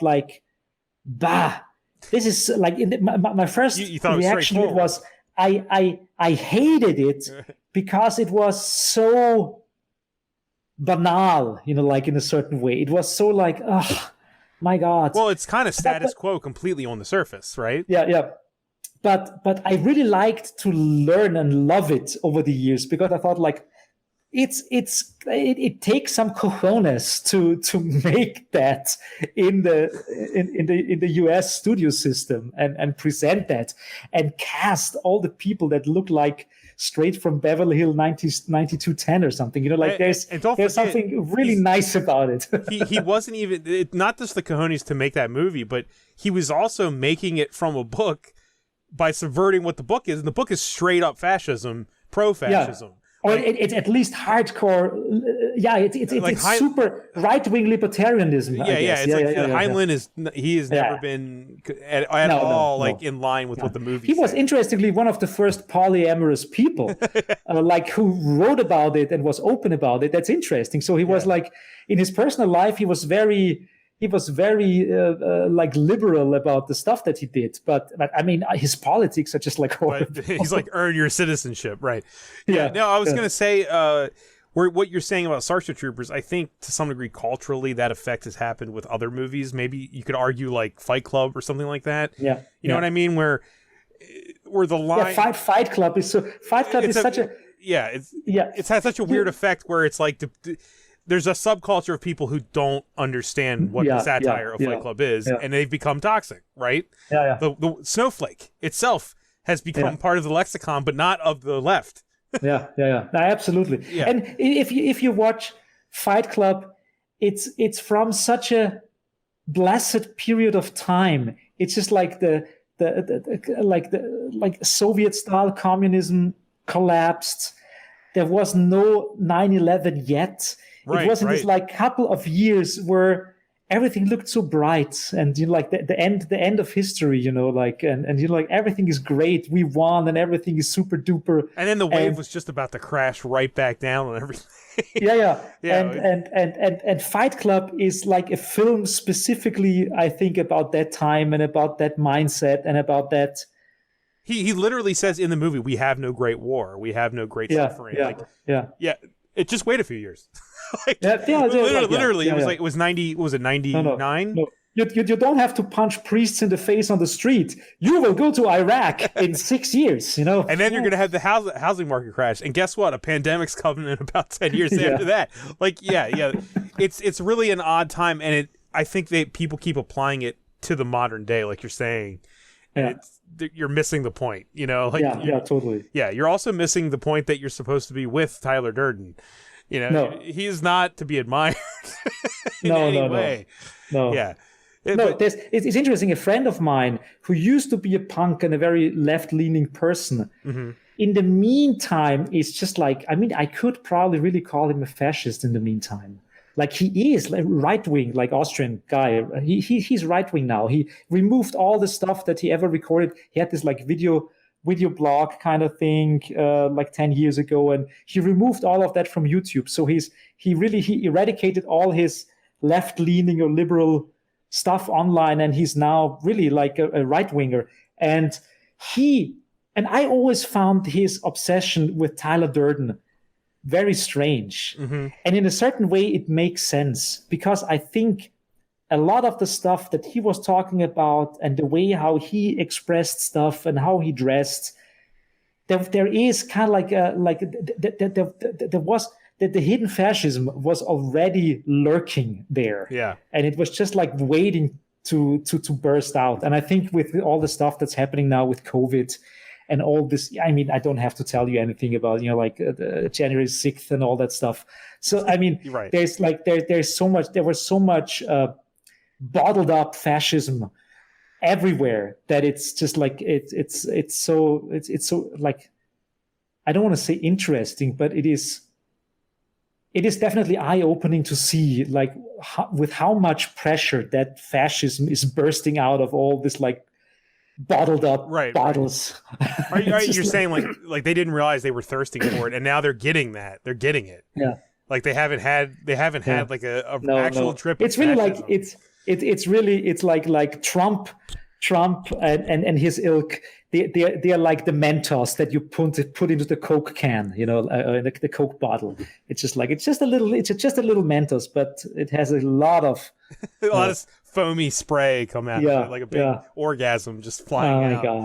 Oh my god! Look, we don't have to talk about this, but I kind of want to ask, like, because I mean, I know you're in Florida right now, but how do Austrians view what's happening in America? Like, I don't get to ask this often. I mean, we have our own problem. It's not that Austria is also doing like a 100% perfect job in containing all of that. I mean, when I returned, like when I just, I didn't even mean COVID. I meant like Trump. But with Trump, I mean, it is interesting. So it is that I think that what Trump has definitely on the level of world politics, or let's call it world debate, like how people talk about politics, I think Trump really had an effect on the way how the whole thing that Trump is just like completely immune against truth. Right. Or that he's just like spinning whatever he wants, or that he's just like repeating a million times that the election was stolen from him, and suddenly like 30% of Americans believe it. Right. That also works in Austria, and that also works in Germany. There are so many people out there who have this who feel entitled now to do kind of like the same thing, or feel entitled not to think twice about opening their mouth about a certain thing. So I think that like a certain I'm not sure that it's the same idiom in English, but there's in German it's called "der Damm ist gebrochen." So the dam is broken, and the dam is just like it. Is it the same thing? It's the same thing. I mean, I've heard it like. Pandora's box is open. Yeah, or something like that. Yeah.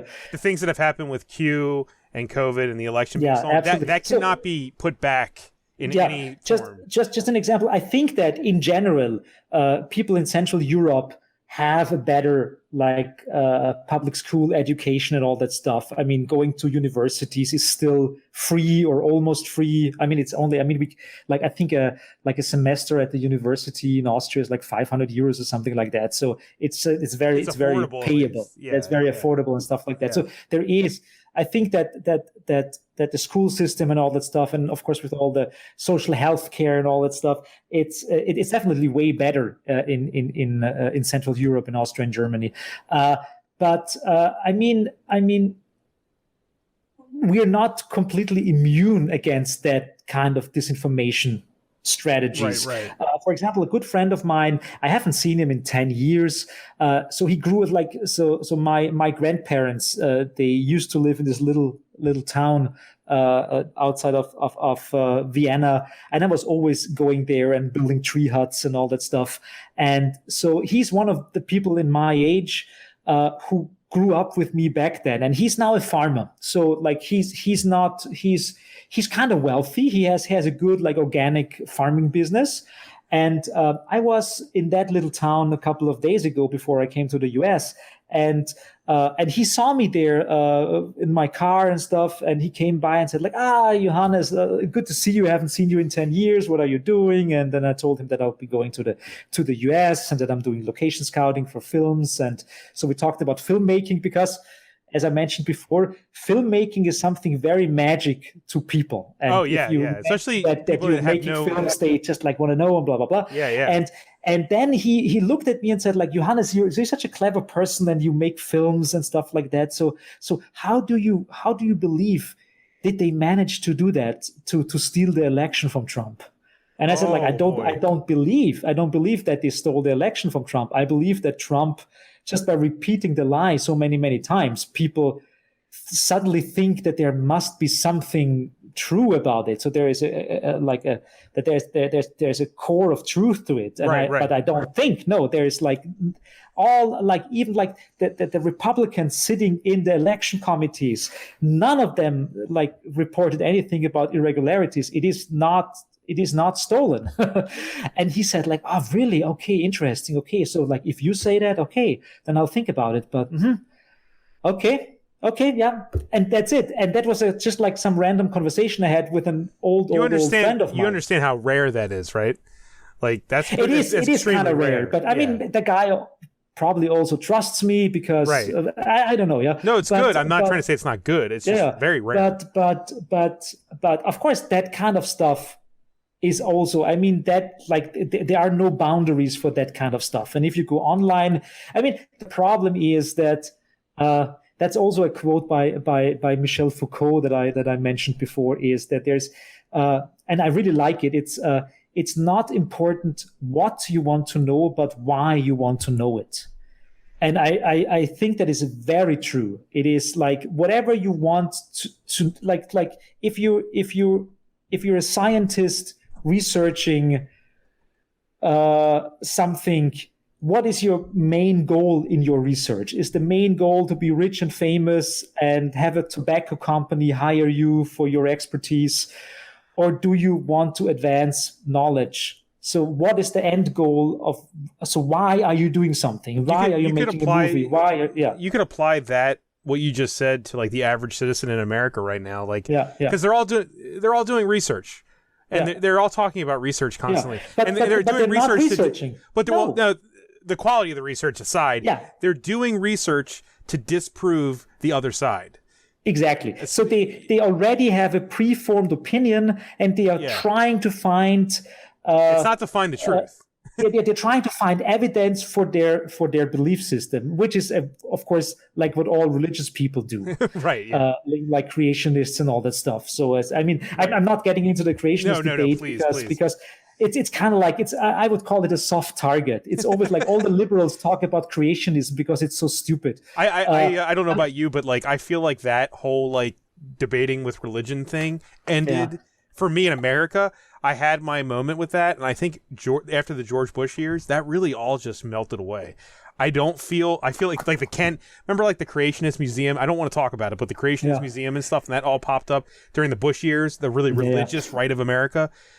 Once he was out, once Obama came in, I feel like those debates kind of melted away. I don't know, maybe if it was my youth melting away, but I felt like that is something where, I mean, the right, if the right is holding up a man who is not religious in the least, we don't need to talk about it anymore, do we? No. I think you're very true. I think there's truthiness in your nice callback. In the thing that you said before, that the right is kind of like the right wingers have the better super glue. There's something that holds them together as a unified front. And they've proven they don't even need the Bible anymore. They just need something else. They know that Trump is kind of like the unifying factor, and it doesn't even matter that he's a sexual predator. And of course, that does not at all. He's a rapist. Straight up rapist. Yes. And of course, like nobody in a church would say like it is totally forbidden for you to rape and pillage and whatever. Right. Of course, they don't like that, but they take it into it's just like the guy is helping our overall cause, so that's why we're supporting him. I think I have members in my family who I think they vote for Trump solely because of the issue of abortion. If he can actually get that done, then any of his own sins don't matter. Anything he's done doesn't matter. Because the cause is so big. Right. It's bigger than Trump. If Trump can get things done, it doesn't matter who you are. Yeah. Yeah. So it's a very odd situation. Yeah, it's weird. It's really like they're treating him like a prophet. Like the prophet has a purpose on earth.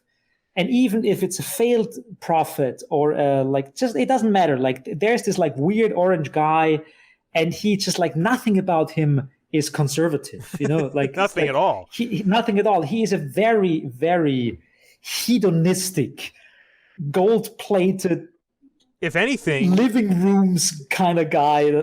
My God! Not to get to the nitty gritty, but like Howard Stern has said, like he knows Trump, and he's like, all the people that Trump worships are like Hollywood elite, and now they all hate him. Yeah. And none of this ever made any sense because these are the people that he worshipped throughout his life, is to be a famous Hollywood figure, and now he only has like what's the guy's name? Scott John Baio. Wood. Yeah, Scott Baio, James Woods, and James Woods, John Voight. Yeah, he's got like John. Like I always mixed him up. I always like mix up the John Voight and the James Woods, so it's always John Woods. It's like there's the same person for me.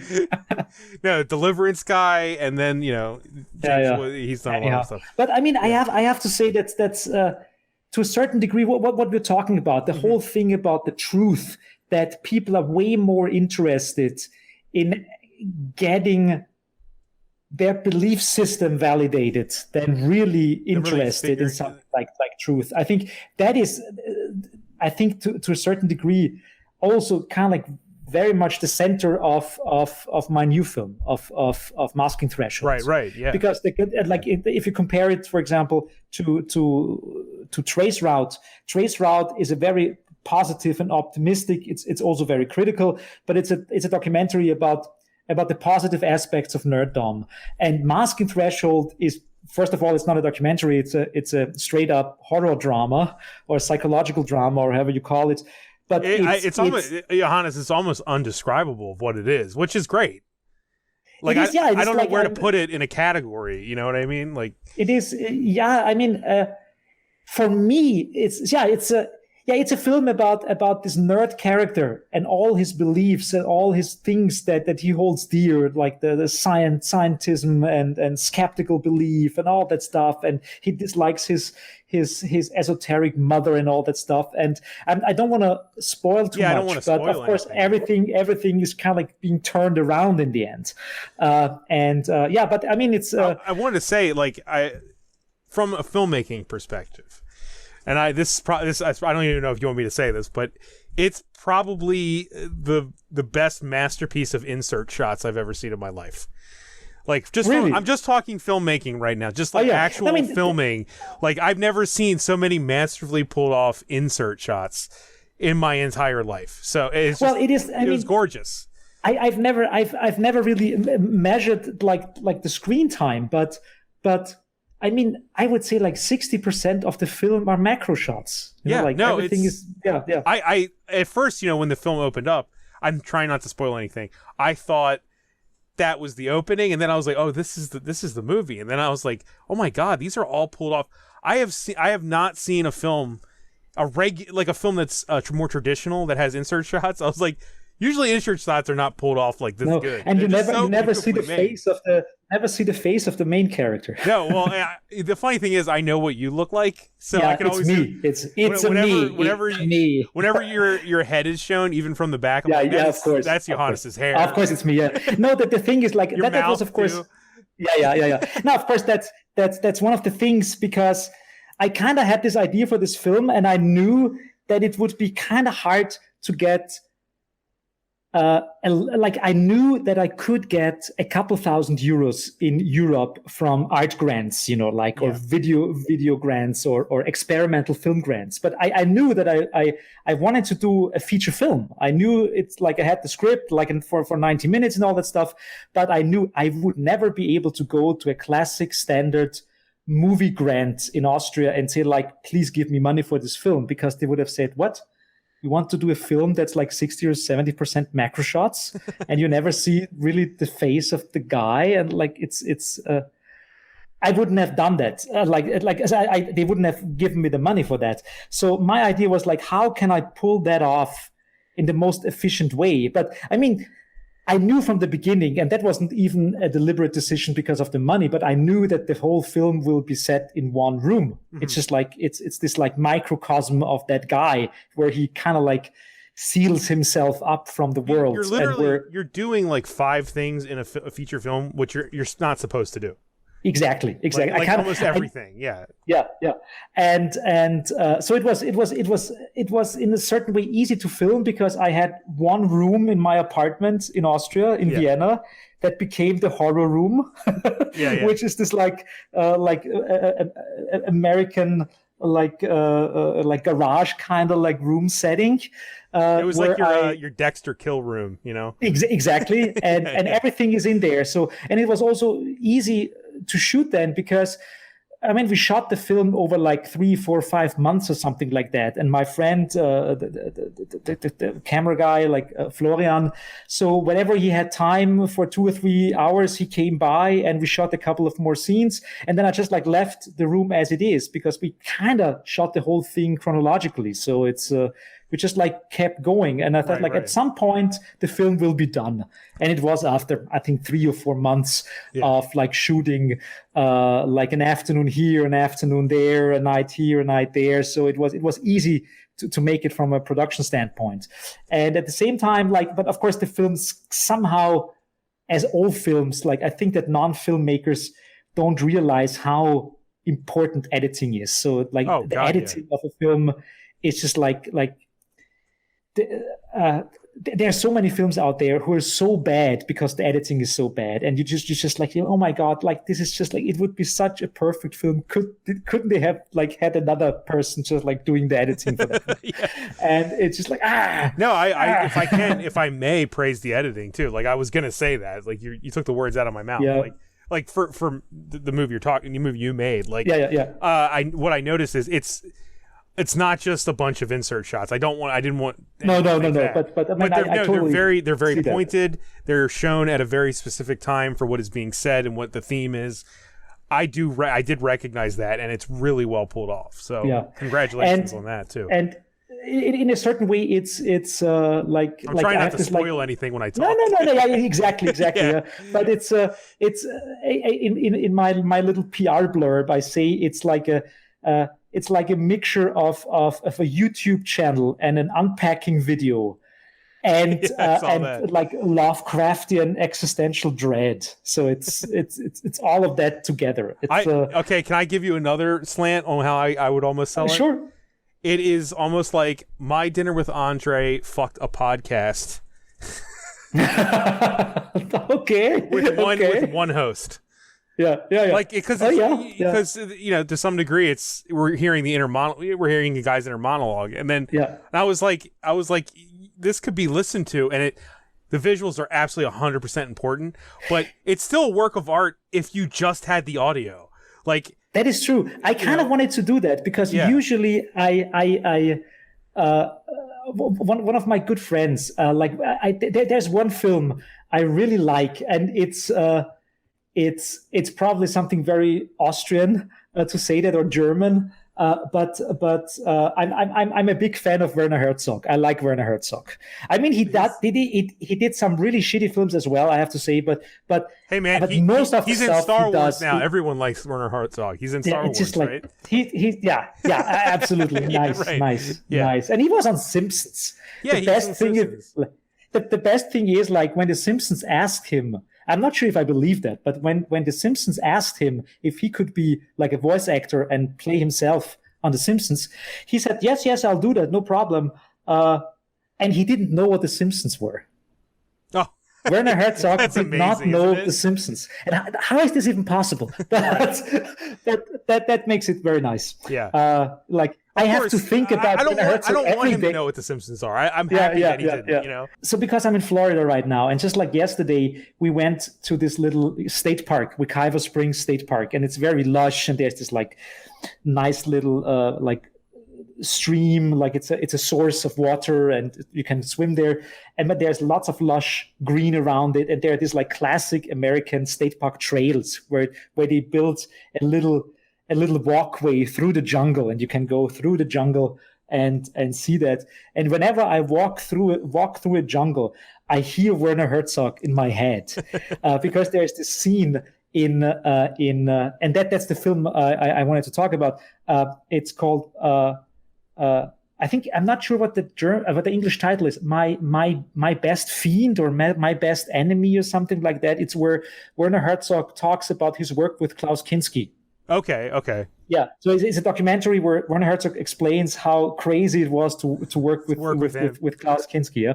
And there are a couple of scenes in there where you see like backstage footage of Werner Herzog and stuff like that. And Werner Herzog stands in the jungle, and he has this very Bavarian accent, and he says like, "Yeah, I'm in the jungle.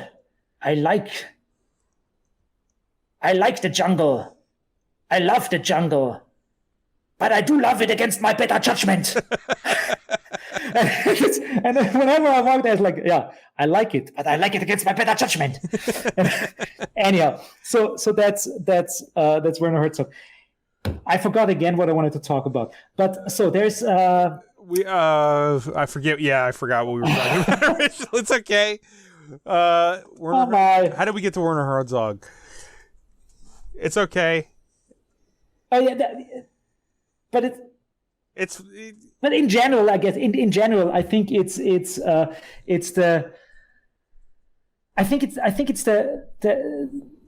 craziness of the nerd, I would say. And for me, Werner Herzog is also a nerd, a very specific kind or sub-genre of nerddom. He doesn't fall in the standard what we would say a nerd is now. No.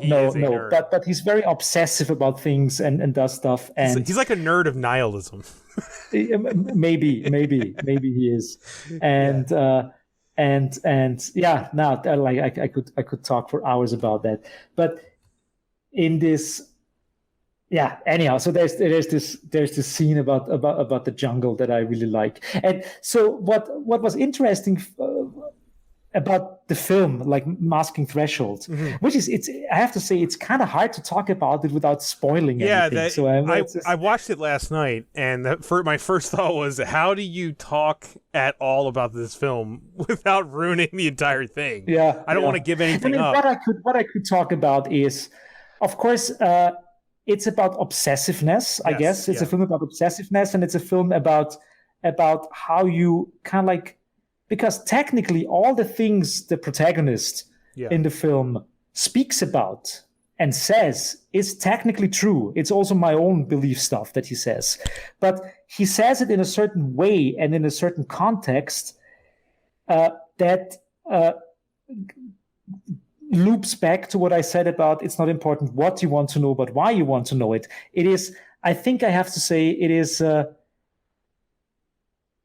you can be absolutely right about a certain kind of thing, but the way how you portray that or how you bring that to the world makes all the difference. You can be true. You can be an atheist, and I'm an atheist myself, but you can be a hardcore asshole about that as well. That's it's not. I've been on the but internet. The fact, it is true. It is factually true for me that atheism is. It's so obvious for me that this is how it is. There is no God. But I feel similar, but I just say that none of the gods that we talk about are the one. If there is one, maybe. We don't know about him. Maybe, or we don't know about it.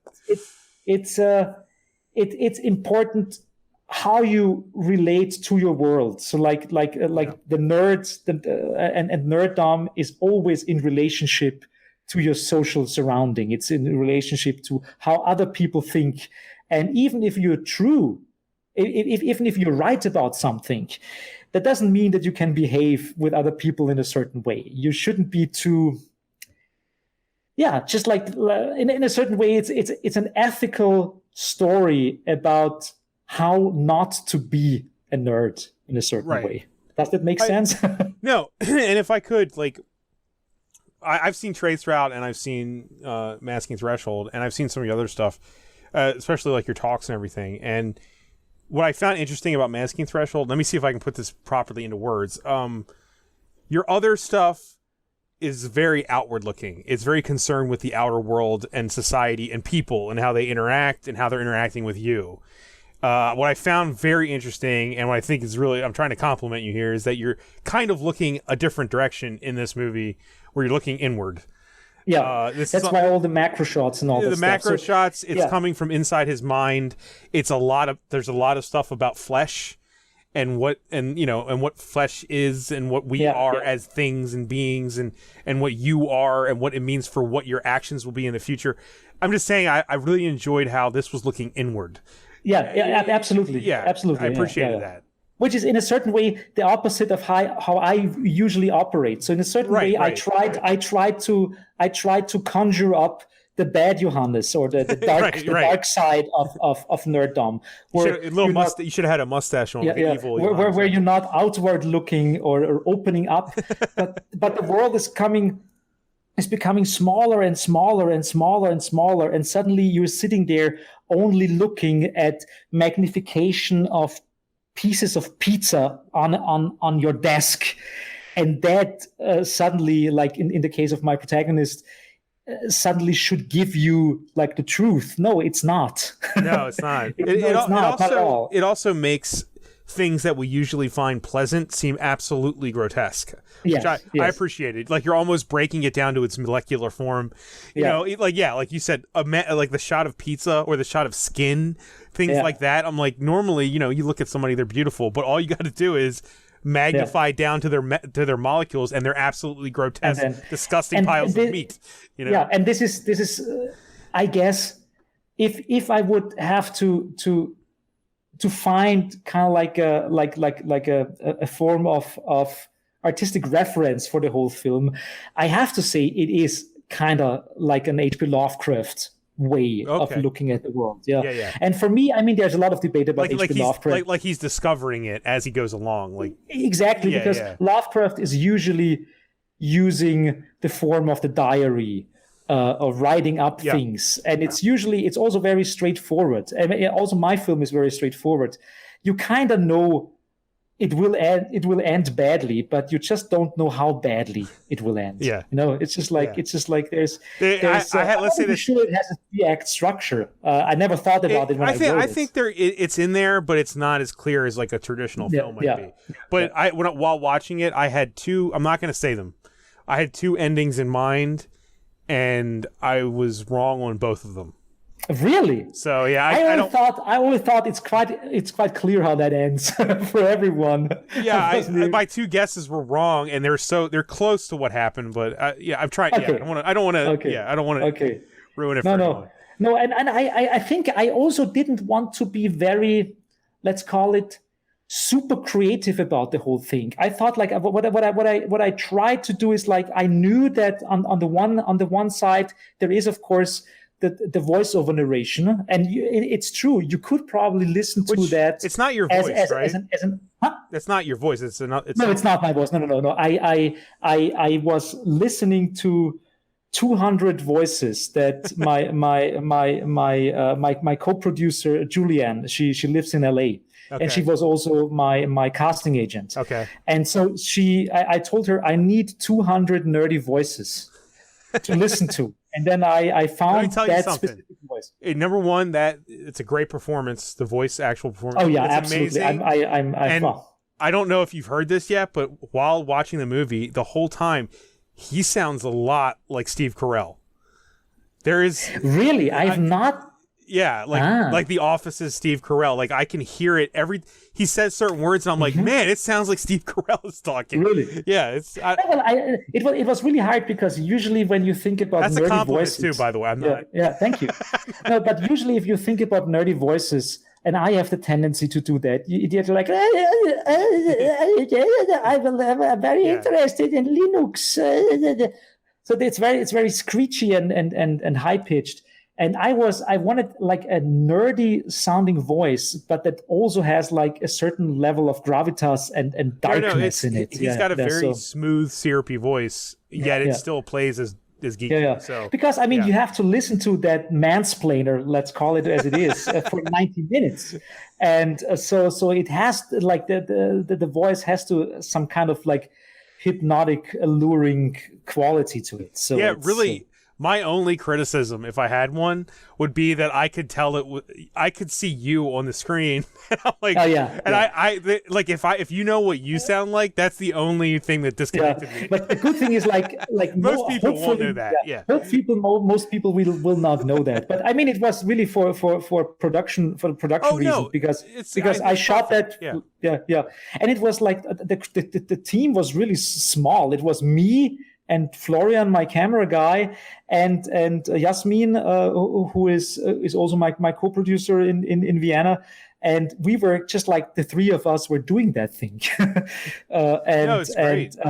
And then I knew from the beginning that I would use a voice actor for the speaking parts, and only in the editing I realized that it's probably beneficial to see at least like a couple of times a little bit more, because in the beginning, so the concept was that you really only see really tiny little aspects of his face.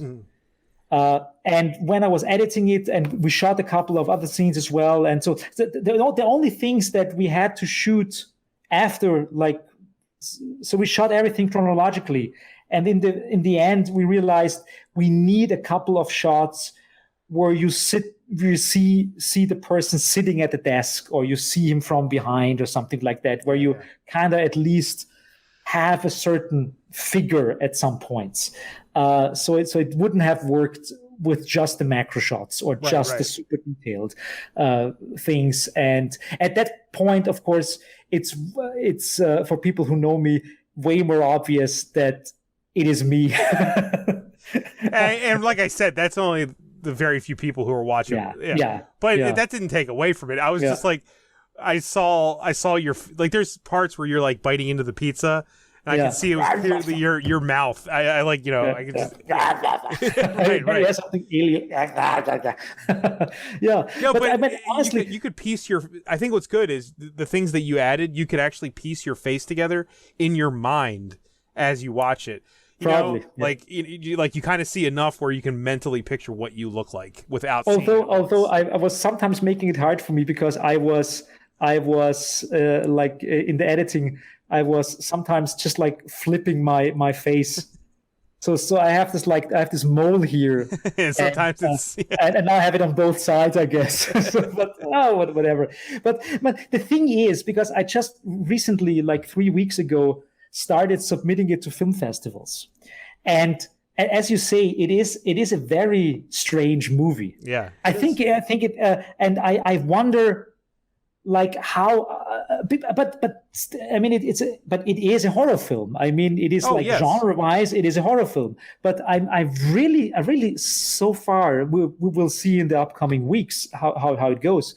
But I've really no idea how that film will be seen by the traditional horror film festivals. Right. Will they like it? Will it be too bizarre for them? It also has a very exponential, like, curve of escalation. It didn't escalate quickly. It has a certain level of. I mean, it hints at things, and there are things that are very awkward and very bizarre and gruesome, even before the classic escalation starts in the end. But it's scary. But still, it's scary. I'm saying that to you, like, it's scary in the way that, like, have you ever, I mean, maybe not so much the movie, but have you ever read American Psycho? Like, you know, like American... where he has like pages and pages of like the shaving creams and stuff. Just describing things and talking about what he's thinking, and just like, there was like a little bit of that to me, where it was like, this guy is so in depth of who he's talking to and what he's talking about. It's actually starting to scare me, even without him doing anything scary. So, and I think at some point there's the point, and that's probably interesting and different for different people. But I think that some people will hate the guy even after like 1 minute of speaking. Right. And some people will start hating him only after like 25 minutes or something like that, because something happens that just like pushes like there's something that happens where people say, like, well, that's not cool anymore. So, and I think that's also interesting for me to hear from people, like, where is the point where you start not liking that guy? I can tell you, I would tell you when we're not recording. Okay. 'Cause I don't want to spoil it, but there was a moment where I was like, oh, like, so this is what we're doing. Okay. And this is what he does. All right. Now you could probably guess when it was somewhere in like the middle mark. It started to happen, and I was like, oh, and we're so I can't really say I felt like I loved him at the beginning, but it's definitely by the end. you can't. Sure. Yeah, right. I'm trying. I can't talk about anything. But I know so many nerdy people and so many people, like from hacker conferences and stuff like that. Yeah. Where I have the same feeling. I think I tried to a little bit encapsulate that a little bit. That you have conversations with people, and nerds are kind of weird, anyways. So, but sometimes there's the point of where I say like, that's enough. I talked to you for 15 minutes. And now I'm not sure I like you, and I go, or just like, I can't. You're even the opposite. Like, you're a good person, but I do not want to hang out with you at all. Like, I like the same stuff. I cannot deal with your deficiency at the moment or something. Yeah, I dislike what you're projecting on me now, or something. Like somebody that like you share all the same stuff, you like all the same stuff, and you're just like. They're a force that you just want to push away, no matter how good they are. Yeah. But the movie is definitely like, I don't want to say it's the work of a madman, but you're kind of a madman, like that to make a movie like that it's a little bit crazy, and I love it. I love how ballsy it is for you to do that. Like, and no one that hasn't seen it knows what I'm talking about, but it's not something you'd ask of people normally to watch, like I take all of that as a big compliment. I'm trying to compliment you here with also being kind of a weird compliment, but just to the fact that you're asking, like even sending that to a festival, there's going to be festivals that watch that and go, what the hell is this? And that's fine.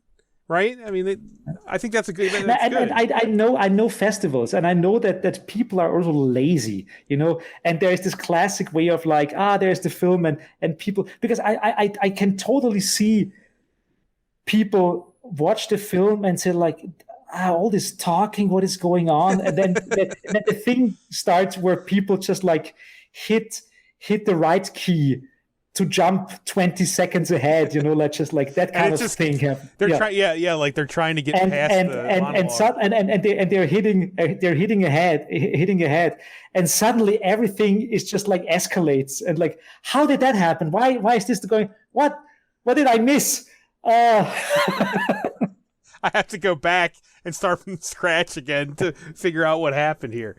It's remarkable how important all the dialogue is and all the runtime is to where you get to, and like, but it's also, there was a moment where I was watching it like, oh, this is the whole movie.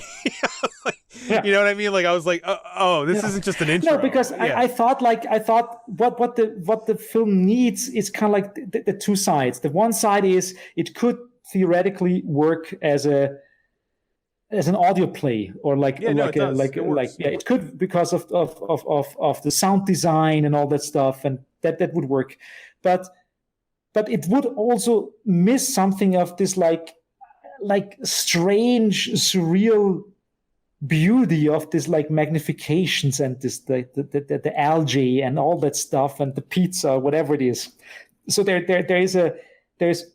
there's definitely like something strangely mesmerizing about the images, and it complements the whole thing. And and I think you could probably just like watch the film without both parts, they work separately somehow. Like, and I think you could probably put the film without an audio track into an art exhibition as an endless loop in an art exhibition, and it might also work because just put classical music under it or something. Experimental. It is a strange mixture of a genre film and an experimental film. So it's I'm saying like it's also. I mean, you talk about it a lot, but it's also like it's a subversion of horror films. You're not supposed to do what you did, and you did it. Yeah. And it's obviously, it's going to stand out to me as one of the most unique horror films I've ever seen. Wow. Yeah. Well, I mean, I've never seen a movie like that. like that. So there you go. And I've seen a lot of movies. Yeah. This is a perfect time to hug that seal. So I hope we haven't. That made the seal smile. You smile. No, but I've really enjoyed it. And it definitely it threw me through a loop, You know, for a moment I was like, Jesus, this is the whole thing, and then eventually I was like, I'm into it. You know, like so I had all those emotions while watching it. Cool. You know, cool. so No, I think that's it nice. worked. That's Yeah, nice. and it's a completely different experience from Trace Route. You know, like Trace Route, I think that was a much more laid back watch. Oh yeah, absolutely, absolutely. Back, No, it was also something that I specifically was looking for, because usually that is also part of my political activism and art, is that as you said, like making people laugh is also helping them open up emotionally to a message or something like that. So there's this quote by Mao Zedong, and I'm not a big Mao fan, but he says that Mickey Mouse, it's, I have to say that almost like in this like enemy mine voice from the 1980s. Mickey Mouse, Mickey Mouse, Mickey Mouse. But Mickey Mouse is a sugar-coated bullet. Because it is imperialism and it is propaganda. Yeah. But it's so sweet and so nice, and you like to watch it. It's a sugar-coated bullet. And usually I like sugar-coated bullets.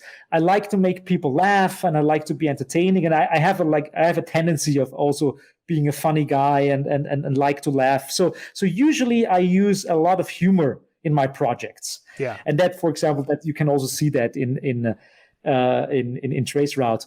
And in this film, I see that I see that even in your Facebooking. Like, oh yeah. I see, like, there's always truth, but the stuff you share and there is a dark sense of humor also in Masking Threshold. Yes, but my goal was to really do a straight up horror drama, psychological drama, like something that is not specifically made for laughter. Yeah. You should sit in there and think of like, what the fuck? I mean, I definitely thought that. So I was like, but I think to some degree I was prepared for it because we've sort of spoken before. Like, I was ready for anything. I did not guess it would be what it was. Yeah. So congratulations. Well, I mean, it's not a classic. It doesn't follow the classic, like Hitchcock Suspense or something like that. It has, and like a friend of mine asked me, so because she doesn't like horror films, but she wants to watch my film because she heard so much about it, and she said like, oh, but then I can just like. I can just like, when the creepy stuff happens, I can just like put my hands over my eyes and I will know. And then, what people do in horror films if they don't want to see the crazy stuff. Yeah. And I said like, that doesn't work like that in my film. No, they're like the classic thing in a horror film when you know that something crazy is going to happen and you can do that. That never happens in my film. Right. No, you're right. Kind of like, you kind of run into it like with open eyes. No, and like I saw there's I don't know what kind of response you're gonna get from this. I can't tell you, but I can say for me, I even saw a lot of craft in the writing. There is setups and callbacks to things in there. Yeah. I don't want to say any of them, but there's like, parallel relations between things that are mentioned and that work in the end. They actually, pay off in the end. Like, it's not just a guy talking. No. There is stuff there, but no, I'm at the point where I say like, you're gonna have to fight that. I think the process writing the book, and I had a co-writer, Samantha, who interestingly I've never met in person, and I've never spoke to on Zoom. Ever. So it was like I read something online, and she's also like she's writing a lot about horror games. She lives in rural Pennsylvania. Oh wow! And I read some of her stuff online, and then I sent her an email and said like, "Hey, I have this basic outline for the film. I know what's gonna happen. Would you like to look over it and add stuff to it? So I think like, would you like to help me with the script?" And she said yes. And then we worked back and forth on Google Doc. And in the end, when she put all her stuff in, I of course had to work over it one more time. And I even like during the shooting, I had to rewrite stuff. So there were lots of more iterations going on. But in the end, we collaborated on that script.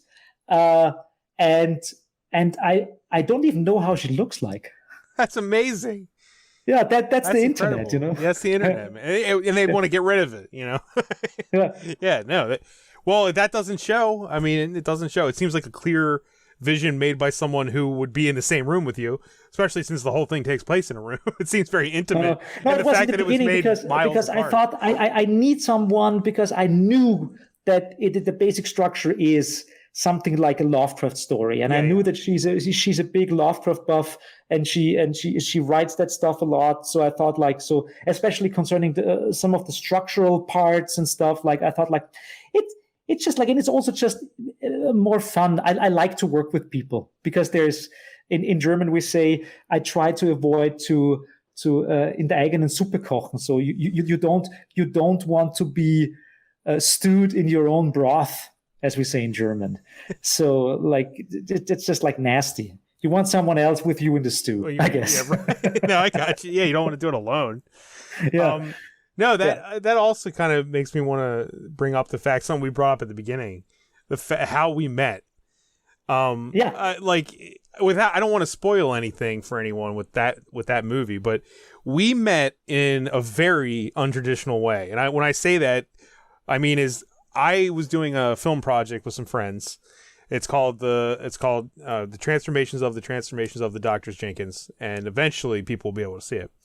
But without spoiling anything, our first contact was me and you conversing over email where I wasn't myself.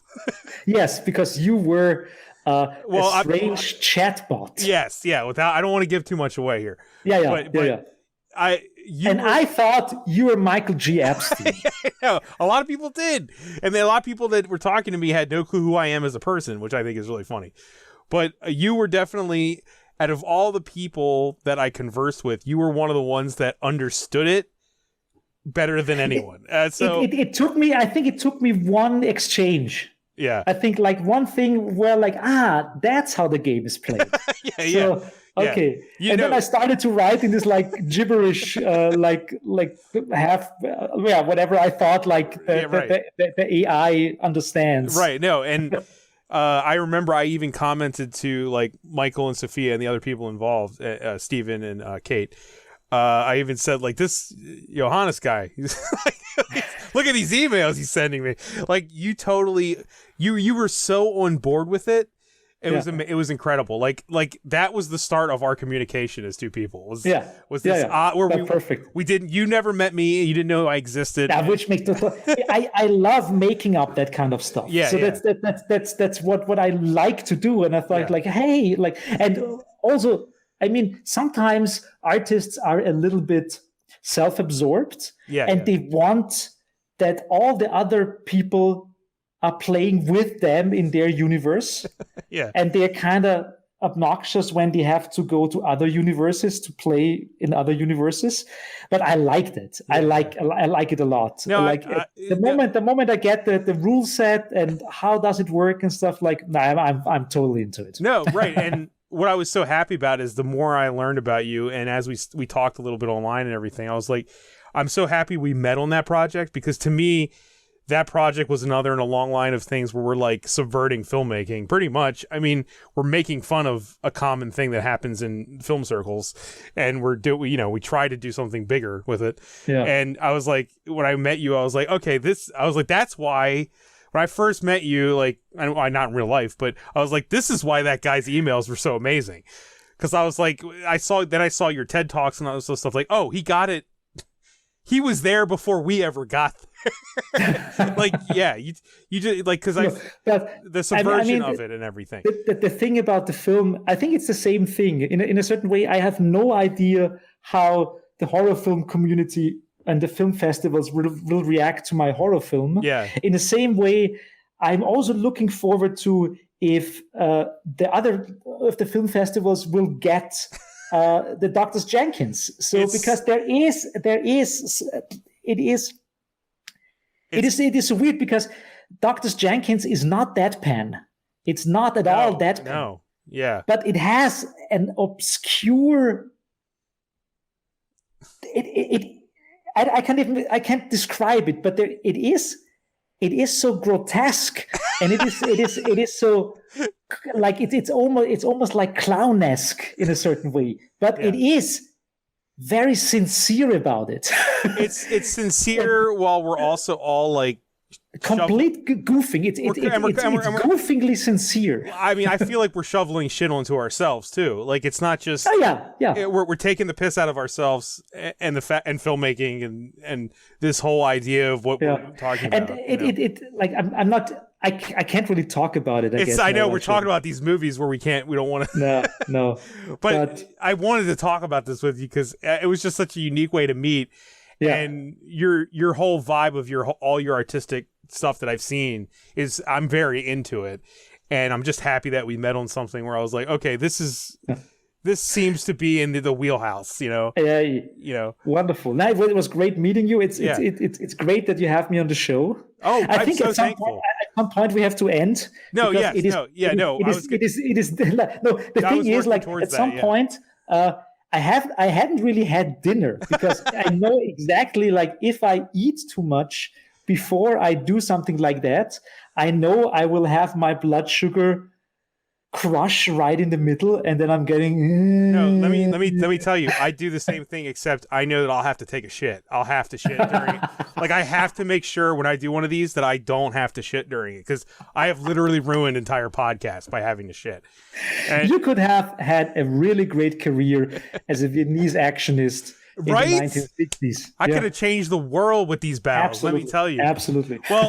Well, yeah. So my thing is like it's not. It's now 10. We're in the same time zone. We're in the same time zone. It's 10:30. Yeah. Well, it's 10:30. Perfect time for dinner. I was going to say, where can people go to see your stuff? What's the best place to send them on the internet? The great and powerful internet. Oh yes. So I would say, what is the best place? Of course, the stuff is all. I mean, number one, and that is kind of like strange because I only go there every now and then to correct some really factual errors there. But my Wikipedia page is not bad. Okay. It seems there are a couple of people who just like they edit it, and I don't know them. At one time I tried to contact one of the people who edit my Wikipedia page, who that person is and why he seems to be obsessed with me and changing stuff on my page all the time. He's your biggest fan. And he never replied. I think maybe he feels ashamed or something like that. But the Wikipedia page is actually really not bad. All right, so I'll put a link to the Wikipedia page. If you want to get an overview of all the stuff that I'm doing, that's actually pretty okay. And then, of course, Monochrome AT/English. Okay. Or EN, then because we have a German and an English version of the page, and in general, like I'm on most of the social media platforms, and people can find stuff. But and the movies that are available are publicly Traceroute. There are many old short films and stuff like that also on YouTube. There's a YouTube channel of Monochrome, for example. You could link to that. But some of that stuff is only in German, and I never subtitled it to English. All the better.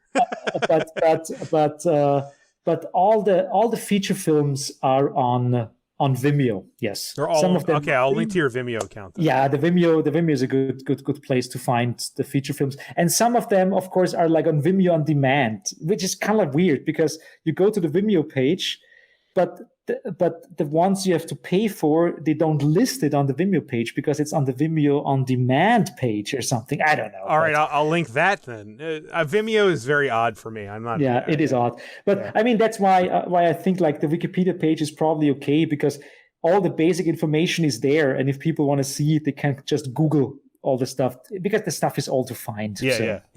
Well, look, Johan, I just want to thank you for doing this. And I'm so happy to actually get a chance to talk to you. I really want to stress, I'm a big fan. Thank you so much. I've watched your movies, and I'm a big fan of Masking Threshold, but I'm a big fan of your TED Talks even. So yeah, I'm a fan of yours. And thank you. It's all happened in the last like 6 months, but I'm a big fan. So thank you so much for having me. And if I would have known you earlier, I've been to Baltimore a couple of times. Well, look, if you ever come back. Exactly. That's what I'm planning to do. Yeah, well, if you ever come back. You show me the best pizza in town, talking about macro shots of pizzas. Oh God, yeah. Yeah, I will, I promise. Yeah, no, if you ever come into town, you got I'll buy you dinner. Oh. Yeah. No, okay, you buy me dinner and I buy you drinks. Buy me an Arnold Palmer, a gallon of Arnold Palmer. That's what I want. Right? That's it. Yeah, that's what I want from Walmart. I can do some workout with that thing. You can like You're making me thirsty. I could drink this. Yeah, I wish I had some. But yeah, this will be up next Wednesday, and I just thank you again, man. Thank you. Thank you so much. Bye-bye. You just made it to the end of Shrimp Night, a casual chat show available only on the Thunder Grunt podcast.